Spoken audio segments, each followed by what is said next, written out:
Are we live? Oh, hey, what's up? Okay, all right, what's up, everyone? We are here, Port Priority 6. Right now, I'm just waiting for my co-caster to join, but I've done a little bit of solo commentary back in my day, back at Wednesday Night Fights. It's all right, it's all good. But right now, we got Middy and Soul versus Dark, Wizzy, and Ned. All right, we are in the deeper parts of the doubles bracket, and okay, Ned and Dark Wizzy, definitely two characters that have very different strengths. So, you know, Mario, obviously a combo character with Ned playing the distance demon known as Sephiroth here. But Middy and Soul on the Incineroar Pac-Man. Pac-Man is definitely a character that, oh my goodness, into the up tilt. That was so nice coming out from Wizzy and Ned. But here in Washington, I hear that Pac-Man is a pretty popular character, so not too surprised here. Oh, the Incineroar is jacked up. And hey, I got a commentator. What's up, man? I don't know if you're live. I can't hear you in my ear. I don't think I can. Hey. There we go. We got live. Go. Hey, everyone, my name is Waldo.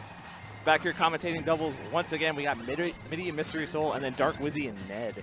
Yeah, so I'm assuming Middy and Soul are, you know, Team Washington, right? Yep. Okay. Middy, one of the best Pac-Mans in the Pacific Northwest right now. The only one who I could say holds a candle would be JDV, who has also been making some noise here in the Pacific Northwest, was a Wi-Fi warrior. And then, of course, Mystery Soul won the pre-local last night. Yeah, I saw that. That Incineroar was looking pretty nice. Solo Incineroar, but right now he's down to his last stock, and Wizzy and Ned are sitting very comfortably.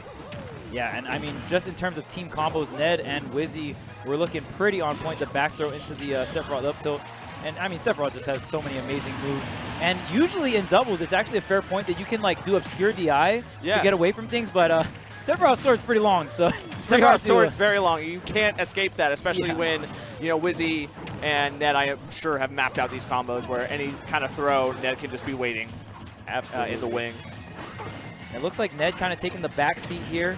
Wizzy, and there is the opening for Mr. Soul. That move is extremely powerful, and having the big cat to throw to is going to be a great thing in teams, right? Yeah, and the funny thing is, just a minute ago we were talking about how this game was in favor of blue team. Now it's dead even. Oh, yeah. Oh, and maybe not so dead even anymore. Yeah, and I believe the changes to Incineroar on the last patch actually were they increased the damage of his up air, but they altered the knockback, so the knockback's still the same. So essentially up air just does more damage, which is fantastic for Incineroar. Makes his kill power a lot more threatening. Yeah, absolutely. But of course, you got to watch offstage. The cat is very susceptible when offstage, especially against like Mario with Flood, Sephiroth with everything. Everything, yeah. Oh my God, Middy got a really great bell. Oh, wait a minute, though. The stock trade actually in favor of red team. Team Washington might be able to bring it home here. Dark Wizzy at 84%. We see Wizzy looking for this up smash potential, trying to get Middy out of the equation. Wasn't able to find it. I'm sure Middy is expecting it at this point. Oh, and there it is, and the up smash to follow. Yeah, that angle for the down throw is very messed up for doubles. Disgusting. It's nasty. All right, well, hey, what's up, guys? How you doing? What's up, everybody? Waldo, dressing the part, of course. I gotta dress the part, always for a major. Yeah, for sure. You know what? I'm tight that I left my. I have like this Snorlax hoodie that looks like a onesie. I was gonna bring it. I just did the classic, you know, procrastinate pack, and I just didn't bring it. Hey, dude, you're talking to the guy who packs 4 hours before he has to get on a flight. There you go. You know, there you go. I do it. Family members hate me for it. And I would imagine we are not going to see a character switch. Every player just going to kind of stick it out with the characters there.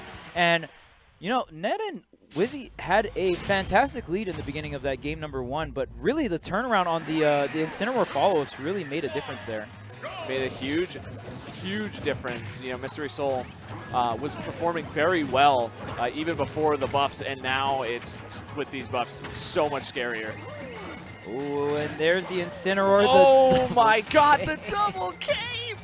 Oh, wait a minute, but Mario, the save from Ned! Wow, that was clutch. That's what you call teamwork.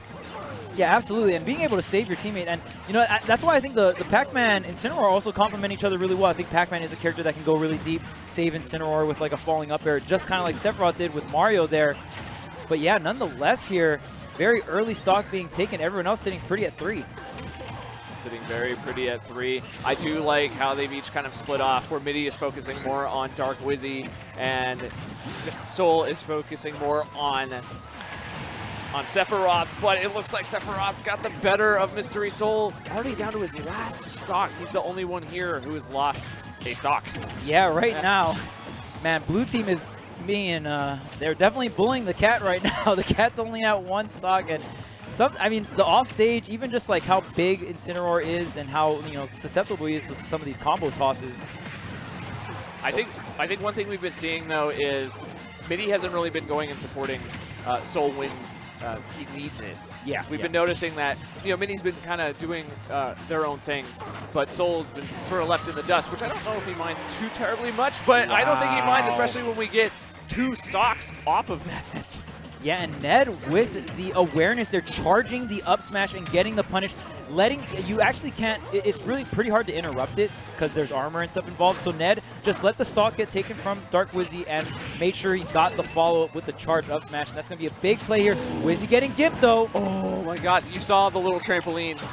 It messed with his landing. He was not expecting that. Oh my goodness, blue stocks are just flying. What happened? What happened? This game, it was so different where all of a sudden Incineroar was at nothing, and now the tables have turned. They're slightly ahead. Oh my goodness, that was like 40 damage off that back throw. Okay, there's this, and this is very similar to how we came into the first game here, but the Pac-Man stock does get taken, and now Incineroar has to take on both Sephiroth and Mario. Incineroar, I mean, you have to deal with the close range and the combo food, but then on top of that, you have to deal with Sephiroth keeping you at a distance. Oh, wow. And even having the armor while doing the pose after the side B there, and have to respect these orbs. Not going to go for the counter there. I love the combos coming out from Wizzy off the edge. Jumped on the ledge just to extend those combos. Saving the double jump there, really smart. Coming out from Mystery Soul. Goes for the counter, gets punished. Not too hard, though. Going up and over. Incineroar mid-stage, off-stage now. I love Wizzy's flood use. He does such a good job. Another side B and an up B. Wow! Uses the great super armor, but it's not enough to save him from the coveted Wizzy up smash. I just gotta say, the fact that he was able to recover against Sephiroth and Mario going after him, weaved in between them both, that is very impressive. He obviously still lost, but that was very good recovery from the cat. Obviously not a good recovery. So no, not a good recovery at all. But yeah, it shows Soul's knowledge of his character inside and out, knowing that, okay, this is how I need to recover. Was able to make it back to stage. It was just at that point in the match, it's hard. That's a hard hill to climb, fighting both Sephiroth and Mario. Right. Not only that, you're fighting two of the best players on each of their respective characters. Dark Wizzy, probably in the best Mario, if not at least in the top 3. Oh yeah, conversation. And then Ned, definitely for Sephiroth. You know, the only other person who I can note who plays Sephiroth is Tweak. Right. Yeah. But we're going into Game 3. This is going to be a real big turner about who is going to have the momentum going into Game 4. Yeah, and I'm assuming this is best of 5. I believe it is best of 5. Yeah, or no, I'm not. I think top 12 will be best of 5. Oh, okay. Oh, so we're still in the earlier parts. Wow. Yeah, so we are still in the earlier parts of it, which this is an interesting stage for a counter pick. Sephiroth has a little bit more room, or it's harder to get away from his range, but at the same time, though, too, Incineroar has an easier time closing distance. Yeah, absolutely here, and we'll see what the roll is here. The forward throw, going to use it to cover himself. The spin, not getting punished, and oh, big damage, possibly the stop. Great damage coming out. Whew, man, and it's hard to stop that. Oh, there's the counter as well. Big damage on this up air string. I love Middy's edge guarding, trying to keep Wizzy off the edge. But Wizzy, I feel like, is starting to maneuver around it a lot better than he has in the past 2 games. Okay, the ledge drop double jump nair is okay. Going up and over, but right now, Mystery Soul still trying to get back to the stage, and oh no, Ned edge guarding both his teammate and the enemy. Woo. We can actually also see, too, another big improvement is Middy is supporting Soul a lot more than it was in the past couple games. Yeah. Love seeing that. Them working together now complete opposite ends. Or yeah, even Mystery Soul kind of like backing up too. Just like, okay, Middy is charging the fruit. Maybe I don't go like too hard, right? Yeah. Like just kind of stay within the vicinity, because with these you know, Pac-Man and some of these projectile characters, you do want to like charge and get the correct fruit and all that stuff, right? You want that setup time. Exactly, and Wizzy getting that read, getting the up smash. Yeah. Finally, Middy loses their first stock. Oh, the forward smash. Ned with a great DI down and left there. Not going to get followed up by that. Okay, cross stage. No, not quite it, but still a ton of damage, man. Ton of damage. That grab, one of the scariest in the game. Oh, the hydrant sideline. Up smash, not enough. Not enough. We see Mystery Soul and we see Middy on the left side of the stage. We have an edge guard opportunity. Great recovery from Wizzy. Man, Wizzy has been really holding on to this second stock. I really want to point out how great of a stock tank he's been doing here. The up B should do the trick as the Pac-Man lockdown with the grab as well. Great synergy coming out from the red team here. Now up an entire stock. Middy is the one being that stock tank, and you know, Pac-Man has so much great tools and disadvantages. It's hard to go off stage versus him. It's, you know, that hydrant's such a great anti-juggle tool, right? Yeah, one of the best. I'd argue one of the best disadvantage states in the game. Yeah, absolutely. Able to get out of so many options with not only their items but really tricky recovery. The side B, the hydrant. If you get too aggressive, you get smacked in the mouth. Oh my God! All right, now, so here we are again. Again, this is literally like the last 2 games where we steal a stock, and then Middy already at 115%. A really good placed up smash from either Ned or Wizzy will seal that out, but they have to do it quick. Yeah, and even for the red team, the roles are very clear, right? We got the Pac-Man playing the defense, which isn't too surprising, and of course, Incineroar getting that damage output, being the one that takes the KOs for the most part, right? And I also wanted to say, playing Pac-Man in doubles is so hard. Oh, yeah, it's so hard because you need to have good... You don't have a lot of space to work with, right? Like, not a lot of space, but you also have to be really cognizant not to hit your teammates with your items. Oh! Knowledge check! Yeah, a lot of people don't know that you can get smacked by another person with that throw. It's so funny. It's like you can just clearly tell blue team just does not want to get side beat by Incineroar. They really are. They're just playing so scared. Like, they are jumping around, but then, you know, Middy is there to check them out, because, again, Pac-Man, really underrated aerials. Yeah, oh yeah, for sure. Some of the best in the biz, honestly. They also really don't want to get belled. Yeah, there's so many threats coming out from red team. Even the hydrant getting knocked back, the bell again. Look at this. Oh my God, they are backed in a corner. Oh, the parry, the forward air doesn't connect. This is so intense. All players intense. Just at KO percent. Down air. That down air is definitely going to do it. But my God. Oh man, this is down to the wire here. This is scary. Ned, Mystery Soul, both. Oh man. And the wing is out for Ned too. This is huge. Yeah. Oh, he gets snatched. That's it. He gets snatched. The clothesline. Oh my goodness.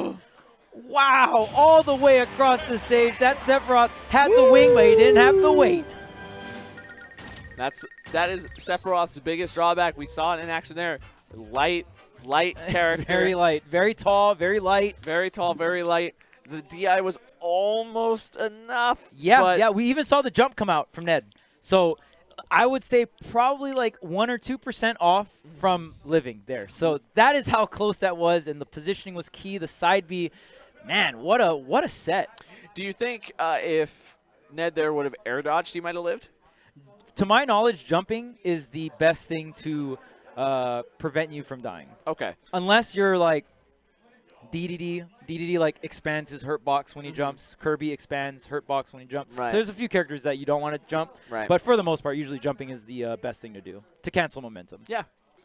So, well, you know, Dark Wizzy and Ned still two of the killers in this bracket. Absolutely. So they're going to be in losers. So I imagine I would not want to be, you know, me and Max were talking earlier. I wouldn't want to be in losers. Max said, I don't want to be in this bracket. Right. So, right, absolutely. You know, there's a lot of killers in this bracket. But Middy and Mystery Soul moving on. Really great synergy coming out from them. And while we get this second set going. Just to let you guys know, this is going to be going all weekend. We got Smash. Tomorrow we are going to have top 128 for Smash, but we also have some other games going on, do we, Charles? Yeah. I believe there is Rivals of Aether Yep. at this tournament. Are you guys doing Nickelodeon All-Stars as We well? are doing Nickelodeon All-Stars. Nice. Nickelodeon All-Stars also coming onto the scene, and of course Ultimate. So all the platform fighter action coming at you guys here. Port Priority 6, man. I've been having a great time. So much time. Where are you from, actually? I don't know. So right now I'm in SoCal. Okay. But I'm like originally from Hawaii, but then moved out to SoCal. Yeah, all that jazz. Yeah. Okay. So like same side of the country. So Yeah, familiar with the area. Probably a lot colder here than it is. It is very cold here. Yes, down there. yes. I had my girlfriend from Eastern Washington over, and she's like, "It's way too cold here, dog." Yeah. Way too cold. I definitely brought a jacket, but it was like a thinner jacket, so I might have to get a little bit more thickness on that jacket. A little bit more thickness on that jacket. I'm going to try to see who we have coming up. I see Justice taking a seat down. Okay, so production just letting us know we got Skips coming up with who is the player? With Vi, and then we have Justice and Nanash coming. Justice, Nanash, P&W favorites. Nanash, Washington. Justice, Oregon. Nice. Justice plays Min. I'm not sure if we're going to be seeing the Min in doubles. Yeah. Say that again? Okay. And this is also loser, so whoever loses here out of the tournament for doubles. So Fighting for their bracket life. Fighting for the bracket life. Fighting for the right to play doubles. Yes, exactly. So Trying to breach into that top 8, top 4, maybe even top 1 here. So going to keep on trucking along. And if we're already playing losers match sets, I feel like that means the bracket's going along pretty nicely. Bracket is going along very nicely. We actually have over on Satellite Smash as well. We also have some matches going on there. So don't close our stream. Have both streams open at the same time because there's going to be tons of sets going on. When they're taking breaks, we're going to be going. If we take breaks, they're going to be going too. Tons of Smash action to keep your eye on. Oh, yeah. Ooh. Nice, nice. Even split. Wait, can the chat hear you? Oh, okay. Yeah, so production letting us know it's going to be an even split. So you're going to see some barn burner sets over there. You're going to see some barn burner sets over here on BTS Smash. Looking forward to getting those started. Thanks for your patience while we find the players. I think they're actually looking for them right now. Ooh, hunting for Smash players. That is a Smash Major Classic. Smash Major Classic. Yeah, especially if you're a stream runner. That's the job right there. I don't know about the tournaments in SoCal, but usually there's always one TO that has like a megaphone who's like calling out to the player. Hunting them down. Hunting them down. We were supposed to have walkie-talkies, but never happened. So that would make everything so convenient if we had like walkie-talkies. Or just having like a big Discord chat, just, hey, your match is up. Join now. Get over here. Now. Get over here. The worst is when you tell a Smasher, like, oh, hey, you're going to be on stream next. Don't move. Stay here. Then right when you turn around and then turn back, they disappear. They just leave. Poof. Yep. Gone. Hey. Hey, there we go. We found it. So Skips, I actually just saw a fight against Everest in single. Skips plays Sheik.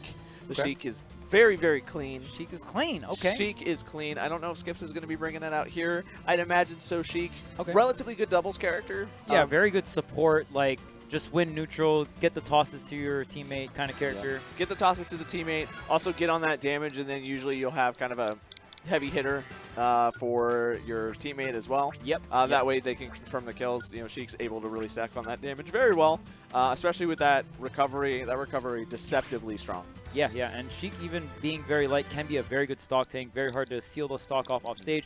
You got a great array of tools to just pretty much stay alive, like bouncing fish and stuff like that. And Needles is one of the best like projectiles to interrupt an interaction. If you're, she can play more on the back line, and then your teammate goes in, they lose a neutral interaction, you throw the full stack of Needles, it's probably going to interrupt that interaction even if they lose. So just a fantastic doubles character. Fantastic doubles character, and we've been seeing quite a lot of it here today. I know we saw, I can't remember his name. It's I want to say it's Fusix.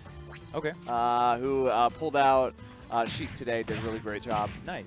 So we're getting controls all set up, and then Vi, of course. How can I forget Vi? I thought he went by a different name. Vi is a Ken player. Okay, He plays Ken. He's one of the top-ranked PR in Eastern Washington. Nice. So really strong. He had a really great showing at Port a couple years ago, and has now come back to show what Ken can do. We have a lot of Shoto representation. I've spoken to a few Kens, spoken to a few Ryus. We have Dam, who is on Kazuya, who is one of the better players here, one of the PR players in Washington. Yeah, all the fighting game characters showing up. Definitely can be really scary. The fear factor is always there against some of these fighting characters. You get hit once, could be a ton of damage, or maybe even your stock. So you got to watch out.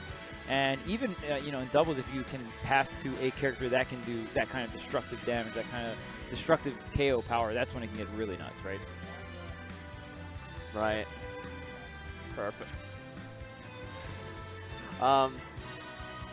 And also going into what I was mentioning earlier, Sheik, Ken is that perfect kind of getting those kills, getting you know, Sheik does the damage and then Ken kind of goes in, is able, if he gets those, you know, up tilt Shoryuken combos, if you don't DI it properly, you're going up. Oh yeah, yeah.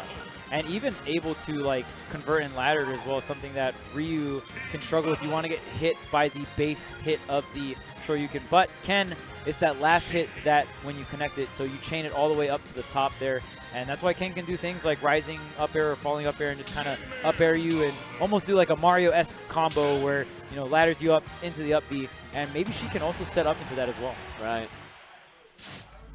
It'll be exciting to see. Sure, we got a really interesting set coming up with, it is Eastern Washington versus Western Washington plus Portland. Okay. Plus the Portland action as well. We got, Min Min is selected here. You were saying that you don't know if the Min Min was coming out. Min Min is a character. Most players would consider her a zoner. You command a lot of space here, and like you said, it can be tough in doubles. You can hit your teammate just as like what's happening. We're seeing right now. Yeah, so almost maybe a character that you want to play up front and then have your teammate back Min Min up. And wow, being able to shoot arms in both directions, we just saw Min Min just kind of, you know, disperse the piece there. It is definitely super helpful, and there is a lot of worth in that, but the only thing is with Justice, and Justice is a great player, he just needs to be mindful about where he's placing those hitboxes, but is able to take out skips and gets the first stock. Okay, right now the Bowser playing up front here. She's getting the punish.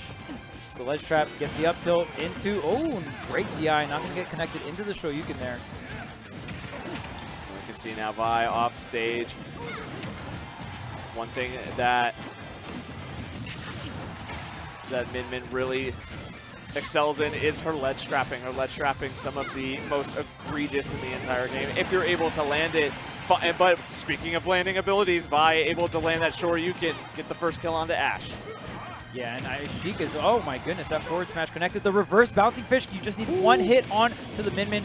I know Min Min definitely do not like that Sheik matchup, so see if Skips can, or we'll see if Skips can go ahead and get that offstage play versus Justice, but the reversal from Justice. Oh my god. Justice also really good at going offstage and edge guarding, not afraid. Well, you know, a lot of Min-Mins that you can see will usually just stay at ledge. He will go off stage.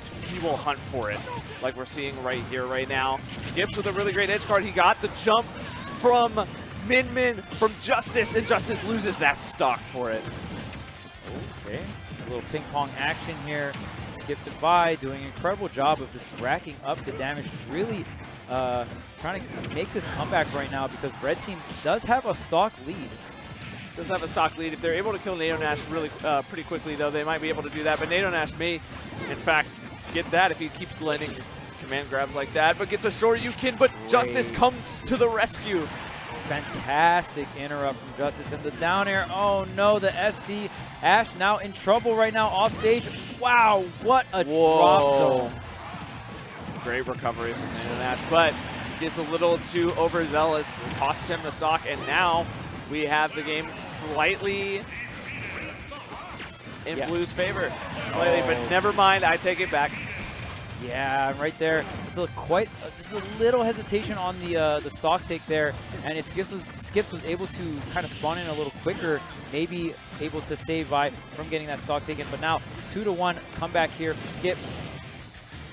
This is a really hard This is a really hard matchup. I mean, you have one of the best characters in terms of zoning in the game, and then you have one of the heaviest characters too. Sheik famously struggles to kill. Yeah. Really hard in this game. Damage was nerfed. Ooh, big conversion there. Grenade, trying to respect it, tries to get the up air. Jab, okay, no follow-up though. But yeah, right now, even Skips getting a couple hits here and there. You know, Sheik is a character that usually has to combo a bunch of hits together, but the forward tilt's going to put the nail in the coffin for that game number 1. But yeah, especially when you're a character that has to get all those consecutive hits over and over to string a combo together, that's when things can kind of get interrupted by the teammates. So really tricky how you have to play Sheik in those scenarios. You gotta like kind of get a hit, bait the other guy to come in and, you know, try to interrupt you and then play it from there. It can be very tricky, very challenging. But I'm interested to see how Vi and Skips bounce back and see what they're able to do, because it did seem like they had some good synergy there for sure. They were able to combo off of each other really well, but I feel Ash and Justice just had a bit more understanding of what exactly each one was going to be doing in that set. Thought we were about to see that Meta Knight come out. I got a little bit excited. But we're going to be sticking to the same characters. I'm not sure what stage we're going to. Pokemon music. I did hear Pokemon music. Oh, wait. Oh, you heard Pokemon music, but we're going to Small Battlefield. Yeah, maybe that's not even a Pokemon song. I don't know.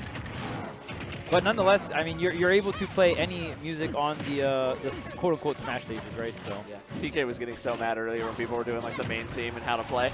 Oh, really? Yeah, he was not about it. But whatever the music we have, I feel like it is a Pokemon theme. I can't be sure, though. But Nanash is sure to get that edge guard. Gets the first stock of the game. Yeah, honestly, Ash has been doing such a great job of just like surviving the stock tank value on the Bowser has been phenomenal, and also racking up and getting stocks on the way there as well. That's one thing he's really good at, is just staying alive after playing him in friendlies too. He doesn't die. He has the anime plot armor like we're seeing right now, but is also able to just get those kills. However, he maybe holds shield a little too long. Yep, you got to watch that crescent kick. It is a shield-breaking move. He got Omaiowa mode. Yeah, and on top of that, you saw Vi kind of walk forward just to make sure the unit collision would push Bowser off the stage, so he didn't have to try and go for a charge forward smash, because especially in doubles, you can get interrupted going for that. So really great awareness. And you can imagine that Justice was probably ready to react to it had he would not been on the other side of the stage. So charging that forward smash would have been very not recommended in that regard. I like Skips going for these offstage edge guards, but Justice is playing around it so beautifully. Oh yeah, and Justice, look at this, 140%, doing a great job with the stock tank here. So much damage getting ripped up on Skips right now. Oh my goodness. Justice, that shield was looking really low. The offstage, the double jump high. There is no double jump here. There's no double jump. It gets bouncing fished off the side. But if you look at the score right now, we have a slight lead just in red team's favor. They're really trying to get rid of Nanash's stock, but it's really difficult. That up B that I was talking about, so strong, able to finally secure that kill. Yeah, Skips with the clutch edge guard. Uh-oh. Not able to make it back, though. I guess Justice was able to hit the Sheik with no double jump, with no bouncing fish, able to seal the deal here, and Justice Skips gets an edge guard. Skips gets edge guarded right after. Justice staying on this mid stage. Yeah, really interesting interaction off the edge. I'm not sure exactly what happened. We're seeing Nanash use this up B way more on shield. Like he was able to get a parry into up B and then another parry into up B. That's Charizard's bread and butter. You do not want to land on that shield. Yeah, and even if something does go wrong, Justice can kind of come in, hit all three of them with the arms, and it doesn't really matter, right? Bowser is a character that can tank these hits. They're up a stock as well, so they're able to afford these trades, because blue team is on their back foot, and just as I say it, there's only one back foot left, and it Skips on the Sheik. Yeah, his back is pressed against the wall right now. Tough hill to climb. Probably an impossible hill to climb. That's going to do it for that set with Justice and Nanash really just owning that the entire time. Yeah. Just phenomenal stock tanking from Ash, honestly. Like, able to get that. I mean, that game number 2 came out with a clutch edge guard, sniped the double jump from Ken, was able to punish the Tatsu with the double jump. Fair off stage, getting these stocks extremely early is such a big deal. And then the stock taking from Justice was amazing. stock taking from Justice was amazing too, but also just seeing how he bobbed and weaved his way out of those really offstage edgeguard situations, was able to navigate it beautifully. It was almost like watching like Muhammad Ali just kind of get in, get out, and do the damage you need. He also lived a really long time in that game. Like he had like 160% at one point. And then for that though too, I think they just had better communication than Skips and Vi. Skips and Vi, we saw them often not with each other, one not supporting the other. When we saw Nanash bullying Vi, or on the other hand, if we saw if we saw Justice just getting in Skip's face, not giving him a moment to breathe. Yeah, and I think that is what separates the good from the great in doubles. You can go into those two separate 1v1s, but when you win neutral in that 1v1, you essentially have a choice. You can push your advantage state on your opponent that you're fighting,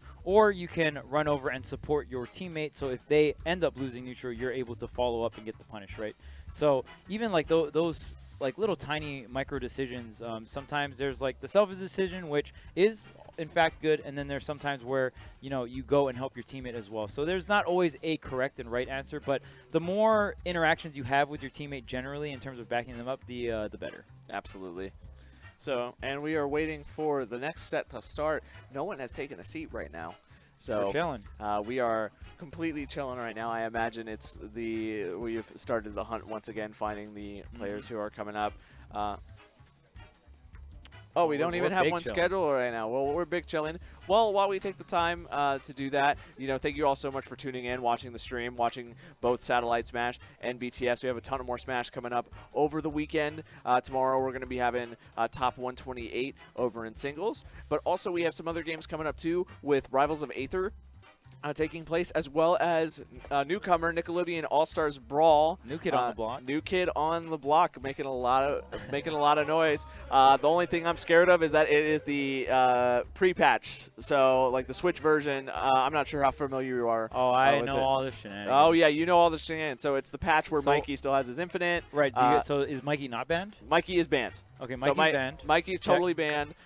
Sandy still has her infinite, but they're putting a jab block. What's the cap, 2? 5. 5. Oh, wow. Yeah, so 5, you're still able to get a lot of damage off that. Some characters, you can even kill them off of that. I think it's crazy. I don't even think Sandy is the one that abuses the most. I think Obelina is the one that abuses the most, because you jab block them to the edge, then you hit like a falling nair into triple dare, and I believe it's just like it's over. And then Max gets his like 18 frame down air that is able to stay out for so long. God, whoever decided that.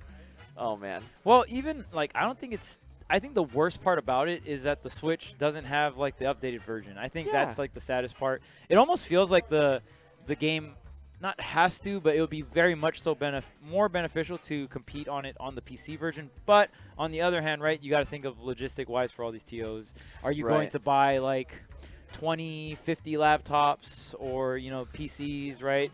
And the fact that it could be on the Switch makes it so convenient, especially when you're running like Smash turns, because you can switch it over to Nickelodeon All-Star Brawl. So it's almost like a blessing and a curse that it's on the Switch, because it's like, oh yeah, it's on the Switch, but like we're trolling with version 1. Yeah, especially though too.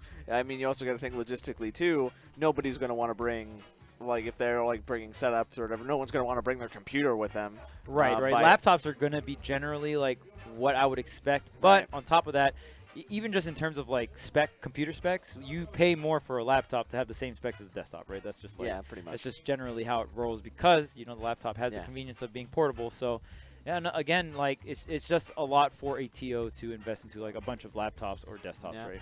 A lot to invest for sure. And I mean, there has been a ton of investment in this. It's glad to be back at Port. Last Port was 2 years ago now at this point. Sometime. I know, right? And it was in a completely different venue. Was a different vibe, very much more intimate, I would say.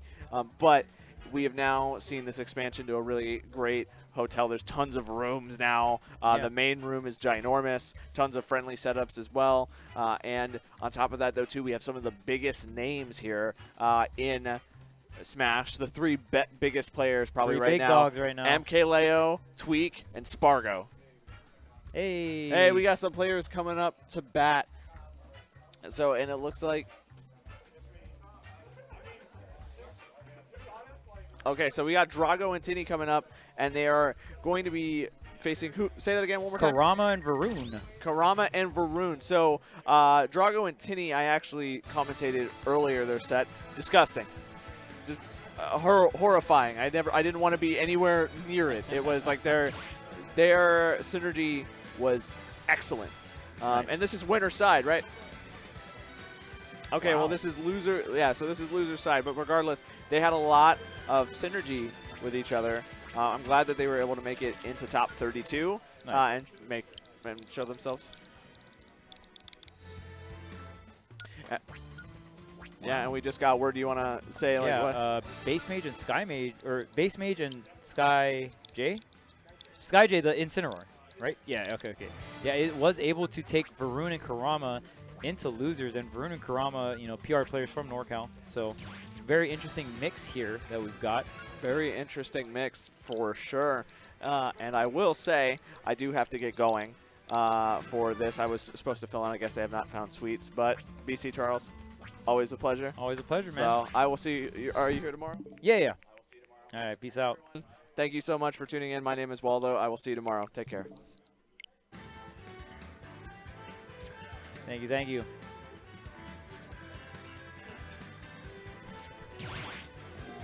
All right. Let's get it. Let's get it, chat.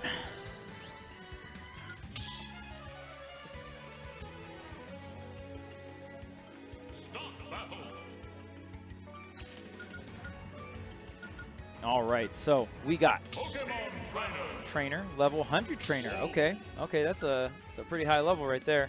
Trainer and Wolf, pretty standard characters. Varun is going to be on the Wii Fit, more unconventional pick here. And of course, Kurama, previously known as Prodigy.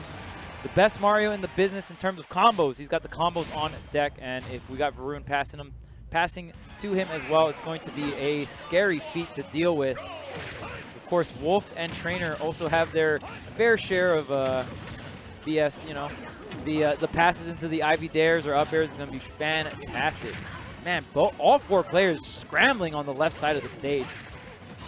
And that's how you know we're getting into the deeper end of this doubles bracket. When four players are able to interact with each other on one half of the stage and still like not hit their teammate and all that stuff, that's very difficult to do. Okay, the reverse up B. Okay, just going to completely ignore Wii Fit, really abusing the fact that Wii Fit does take some time to recover there. And that in that scenario, you just kind of take that and it's like, all right, more 2v1 time here. And oh, what a forward smash coming out from Kurama. And just like that, what is blue team in shambles right now? Back throw. Man, red team going so hard in the paint right now. This Charizard's at 30%. Let him live his life. All right, so right now, still, again, so much scrambles on the right side of the stage. Charizard still now at 107% and 6 stocks here. Wow, wiping clean with the back air. Charizard almost getting even more and does take that stock. Now, all of a sudden, blue team in the driver's seat. Charizard doing work out here. Okay, here's the Nair. Catches the double jump. Kurama in trouble. Gets the air dodge, and still look at all this damage. 50% taken. Angle down forward smash will clean the stock out. 3 stocks apiece for this team. Red team, you know, Team NorCal came in real hot in the beginning of the match, but man, just like that. Oh my goodness, look at the conversions from red team though. The punish here doesn't fully connect on the Nair. Varun trying to get this aggression going. Smash, and oh my goodness, great shielding, but the Wolf, you know, oh my goodness. Wow, and just like that, man, blue team's stocks just melted. Does get the down smash here, and back-to-back stocks. No, Kurama gets the air dodge, barely getting back on the stage here. Got to be real careful with your Kurama. Yeah, you're just going to fade back. Varun has a lot of damage to work with. Oh, great conversion here, already 79%. Try to get the flood to set up an offstage scenario here. Forward tilt, almost gets the fair as well. Yep, plays defensive here. You don't got to worry too much. You got Varun backing you up on stage here. And there's the forward tilt reacting to the normal getup.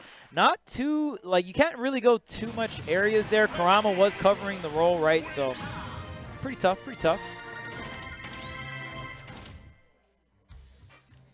Yeah, for sure, for sure.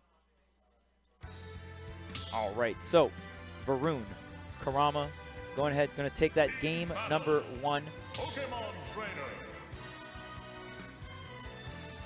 Yeah, I'm pretty sure we'll see the same characters here. Yeah, I'm going to go right back to the wolf, going with the blue wolf there. All right, and I wonder if we're going to have the same stage as well. Yes, PS2 is the pick here. Getting right into this game number 2. I believe this is the losers bracket. Yeah, losers round 1 here. So you can just tell how stacked this team's tournament is if we're already seeing players of this caliber really just being on, you know, losers bracket already. Ooh, man, big damage here. 52% already on the wolf. Gets the forward throw. We're going to go ahead and connect on both.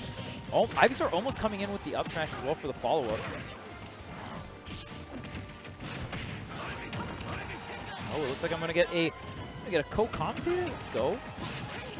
Ooh, and the charge on the up smash. Wow. Almost gonna get that. Grab. Yo, yo, yo. Test, test. Mic check, Test, 1, test. 2. 1 check, 1, 2. Got Goose here on the mic. Let's go, Goose. With my man Charles. And what are we looking at right here? Right now we got Kurama and Varun up a game. This is game number 2. Drago and Tenni trying to put themselves on the board, and they're looking pretty solid right now here in game number 2. Yeah, that's God, the chaos there off stage. And this is an interesting combination here that we've got in terms of a Wii Fit and a Pokemon trainer. Not the most common duo that I've seen, but oh, Wii Fit Mario. Oh, Wii Fit Mario, yeah. Oh, what a punish there. And then we got Wolf Trainer. Wolf Trainer a little bit more quote-unquote standard, right? Standard. Your go-to, your bread and butter, top player kind of gonna do work for you. Oh, the spike! Dang. And this Charizard has been doing work when it comes to getting these stocks. Oh, there's no double jump on Wii Fit. And Wii Fit not the best at recovering, but able to slip in there. Yeah, I'm very surprised Zard not going for the back air there, not expecting, maybe expecting Varun to go down and under, but that up air is going to seal the deal. Going off the top, getting caught sleeping at the wheel there. Both of them kind of jockeying on the either side of the stage now, almost going to a little bit of more 1v1 of each respective team. Oh, and Flare Blitz not going to make it back. Yeah. And Varun kind of sticking close too, because you really want to make sure the teammate doesn't come in for the save as well, right? You always got to be aware with that in doubles. And man, blue team had the lead in the very early part, even coming into that mid section of this game number 2. But Kurama and Varun started melting those stocks off. Yeah, and this is pretty rough. And I mean, at this point, I mean, you know, you never want to count anything out. We've seen crazy things, but you start to think about, you know, what is it looking like for the next round? What is there to be learned? I've never seen the comebacks come from something like this, but you know, as I say that, maybe commentators, you know, not the reverse of the commentator's curse. Maybe we'll see it. There's the jab, negative on hit. Mario being at 0% on that ledge drop double jump fair. Oh wow, hopping up and over and getting the last stock. As I said this, I mean, I've never seen a comeback quite like this, but it looks pretty more and more doable by the second. Being thrown into disadvantage. Gonna get him with the fireball, not quite. Oh yeah, up smash is gonna take it, but a pretty good effort there. Yeah, Zard almost bringing it home. We've seen Max Rage Charizard do lots of shenanigans, right? The tip back air after back throw or something like that. So it can get really rough, but Kurama with the shield discipline gonna go ahead and close it out with the up smash out of shield, and I believe, yeah, that it wasn't a best of 3, so just closing it out 2-0. Yeah, because I know we are top 12 best of 5. Okay.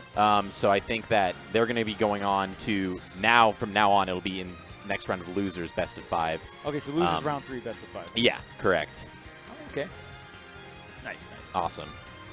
Yeah, and just a lot of really awesome doubles matches to be seen here. A lot of teams that you expect to see here, and also some newer faces, some fresh faces, some new blood here at Port Priority 6, and it's just been a really awesome day 1. Oh yeah, absolutely. And even just coming in yesterday, Seattle, Washington in general, beautiful city, beautiful, beautiful city. My hometown. Yeah, it's fantastic. Glad you're enjoying it. Yeah, it's a great city, man.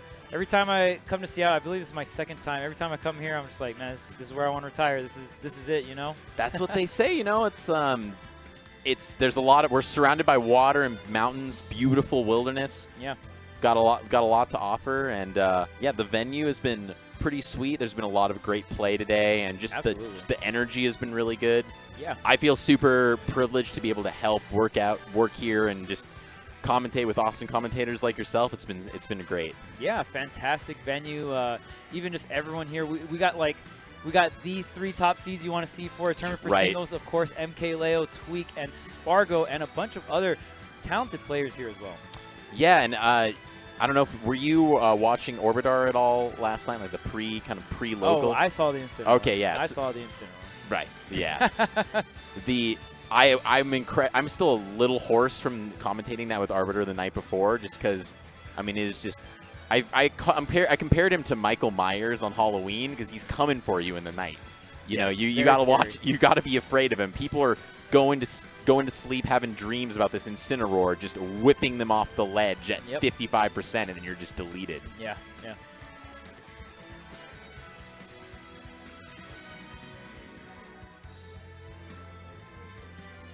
Are Ray and Mage still in the winner's bracket? Oh. Okay, so Base Mage and SkyJ were hit into loser's bracket. Oh. Yeah, unfortunately similar names. Okay, I thought you were doing like shortened versions. Got it. So that's actually incredibly similar names. And the fact that they're on the same team is just hilarious. It's pretty. I was like looking at bracket and like looking through. I was like, Mage. I was trying to type in their names, and it was like popping up like, oh, so there's people who just have obnoxiously similar tags. Yeah, yeah. So Mage and Ray. Okay, Mage and Ray coming up here next for losers round 2. So this will be a best of 3 coming up. But we got to hunt down the players. But until then, I mean, we're just talking about how great this tournament was. I mean, I even was like in between blocks, I was able to play some friendlies and stuff. So a lot of space in terms of being able to play friendlies, enjoy the tournament, spectate as well, and been commentating so many fantastic matches.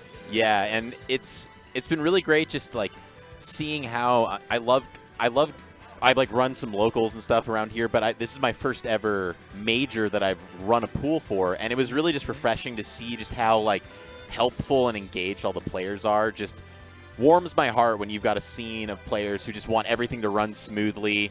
Oh yeah. People are ready to jump in. You know, MVD taps me like, "Hey, dude, need any help? Just let me know." It's just like it's from the top to the bottom, from your random first-time players to your top players. Everyone's just pitching in to make it a good experience. Oh yeah, absolutely. And I think that's the best part about the Smash community. Very welcoming community. You know, very chill, very homey-like. So super sick to see everyone really come together. And I mean, like you said, the last port priority was 2 years ago, so almost like a big reunion for the Washington scene, I would imagine. Yeah, and especially just given the fact that, we have just like haven't had any big, we've had a couple big events around here, but this is like the first real return statement type event. Absolutely. Since post-quarantine. And yeah, really exciting stuff. Yeah, and if you guys don't know what port priority is, like obviously it's the tournament, right? This port priority 6, but back in previous. Ooh, okay. All right. So Trash Koopa God and Jory will be playing Yoshi. Is going to come up here on the sticks versus Mage and Jay. So we got that Ray and Mage. I almost got it. It's tricky. And then also on top of that, one of the Washington players' real name is Ray. So then that also is messing with me too. It's like the mix is real out here. The mix. The tag mixes. There has been some funny tag mixes also with some players, let's just say, changing their tags to other tags of famous, well-known players. And then I'm calling them out, and we've got 2 people showing up with the same tag. Yep. Joe. In Joe we trust. But yeah, in previous Smash games, port priority was a thing in a sense where, at least in Brawl, if you were port, the closer you were to 1, the more grab priority you had. So if Yeah, you grabbed on the same frame and I'm player 1 and you're player 2, we grabbed on the exact same frame, I would grab you. I wonder how many people. It's funny you mentioned that. I wonder how many people actually know that's Yeah, actually what it's from, and there actually used to be this weird, gimmicky advantage that people would claim in a tournament set. Yeah, it's kind of nuts to think about that you could actually, especially back in the day with Melee. I mean, a lot of games decided by one frame. Have like. Oh well, I grabbed that right port, and I'm not sure how Melee port priority worked. I know for Brawl, it was the closer you were to 1, the more grab prio you had, and the closer you were to 4, the more attack prio you had. Oh, because I was thinking of attack priority. So, so I didn't know it was 4. I didn't know there was 2. See, I'm learning something today. Right, but I don't know how it is in Melee. I don't know if it's just attack prio or not. Because like in Brawl, you would counter pick Meta Knight. So like DDD, for example, if you would like back air fastball on top of his NATO, if you had 4 and if you had port priority 4, that you could beat out NATO like that. But if you didn't, it was harder to do. So and then in some matchups, it was more important to get the grab, so you wanted that. So you would actually counter pick stage, and you could also counter pick port as well, and then you would RPS for port. I was gonna say, so like, how would you decide that, right? Because who sits down first or something, or was it since it was an acknowledged part of the game's priority? You actually, yeah, okay, that's crazy. But yeah, port priority. So that's the origin of the name of this tournament. Goes way, way back. I don't know if 64 had port priority. I know Melee had it and I know Brawl had it, but maybe I don't know. Only thing I've ever seen, I've seen top level 64 played at SmashCon.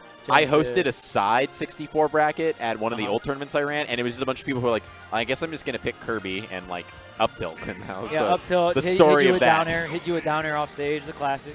I personally prefer Falcon, but what also I'm interested to see is, okay, so I am pretty familiar with TKG, Trash Koopa God, and Jory as well. Gonna be interested to see what kind of game plans these two have figured out here. Oh wow, even the Owen port priority is a port. Yeah, like the game yeah, port. exactly. That's nice. It's nice. It's pretty cute. All right, so we got Palutena and Falco with the Wendy Yoshi. Okay. And I'm seeing right off the bat a somewhat well, as I say that, he goes in. I was seeing at the beginning a somewhat reserved style from both the Palu and the Falco, just kind of sitting back a little bit. Oh yeah, for sure. I mean, like, and Palu's such a great character overall, especially in doubles. You just command so much space with neutral air, your aerials in general, right? Able to get great follow-ups. Up smash is gigantic. Of course, you got Falco. And then I'm thinking, like, the call out with the spike there.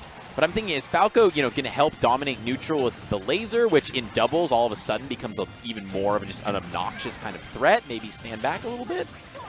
Oh my goodness, and look at this combo sequence coming out from Falco onto the Yoshi, already 39% the grab, and we're following up. The down air does not connect though, doesn't trap with the up tilt either. Almost able to send back and forth. That you do not want to be above Palutena. That is just the story of that. One of the best up airs in the entire game. You can combo into itself. It is very large hitbox, and your DI can get mixed up as well. It's it actually like shoots in a bunch of different random directions, so it's hard to DI. Ooh, and Wendy able to come back in there and smack Jory away. Wendy just having a little bit of trouble really getting value, kind of just getting ping-pong back and forth right now. And Jory sitting on their last stock. So need to change something up. Not quite sure what it is, though. Okay, we got the conversions. A little bit of life coming in here for the red team, but they gotta, like you said, they gotta make some changes, and they gotta make it quick, because right now, hard to sugarcoat it, but Mage and Ray kind of smacking them up. Yeah, there we go. Taking that Palu living to almost 150%, which is not what you want to see, but if taking off that last stock, and they're only a stock behind, percents are doable. Yeah, and especially in doubles, it's all about the stocks. The damage comes easy because you can do like a bunch of team combos and stuff like that. But nailing that stock is what really, really matters here. Okay, coming through across stage. And Falco with the edge guard. Let's see if he can keep it going. Oh, Wendy's going to be able to make it back, though. Start edge guard of her own on Palu. Oh, the reflex, very tricky there. Right now the bird fighting for that stage. Neutral does connect, not going to get the KO. But you already know Falco up in the air, trying to get this up air, trying to steal this stock out. Yeah, the chaos here that is basically there's a lot of projectiles and stage control from Wendy, which normally watching TKG in singles just really dominates. Not getting quite the same value here and getting absolutely deleted with what looked like a down air. Yeah, down air. And we've seen Falco come through with this down air and get, you know, at least one stock previously. So down air doing a lot of work, especially off stage. And the drag down fair into the down tilt is enough. Clean conversion. And the down tilt has been doing a lot of work, taking a couple stocks so far this game. And yeah, now we're down to a pretty untenable situation, to put it lightly. Yeah, it's going to be rough. You know, both stocks are in range of getting taken, so maybe a back-to-back stock take into a team KO, into Santa Claus being real. Into Santa Claus being real, into blue team SDing one stock. Exactly, and then all of a sudden, TKG's got it. Yeah, we're trying to create the roadmap, but it's not gonna happen. That roadmap is a road to nowhere, yes. Unfortunately. Dang, man, the Cinderella story not coming through. Not quite too. The prince stayed at home. All right, so game number 1. You know, going to go to the blue team there. We'll see what kind of clapback we have here. I mean, coming into this game number 2, we are losing round 2, so this is a best of 3. Yeah, still best of 3. Red team's going to have to make something happen right now. Yeah, and it's so crazy on these small. And I'm always curious when it comes to doubles, the counter pick ideas when it comes to stages here. Don't play a ton of doubles, so I'm not sure about the logic, but it'll be interesting to see if their counter pick comes into play, if either of them are like, you know, I just prefer the stage, or if there's any maybe platform shenanigans or something that they're thinking about doing. Yeah, and I think for the most part, for when you're thinking doubles, it's kind of just like, well, how much room do we want to have to work with, right?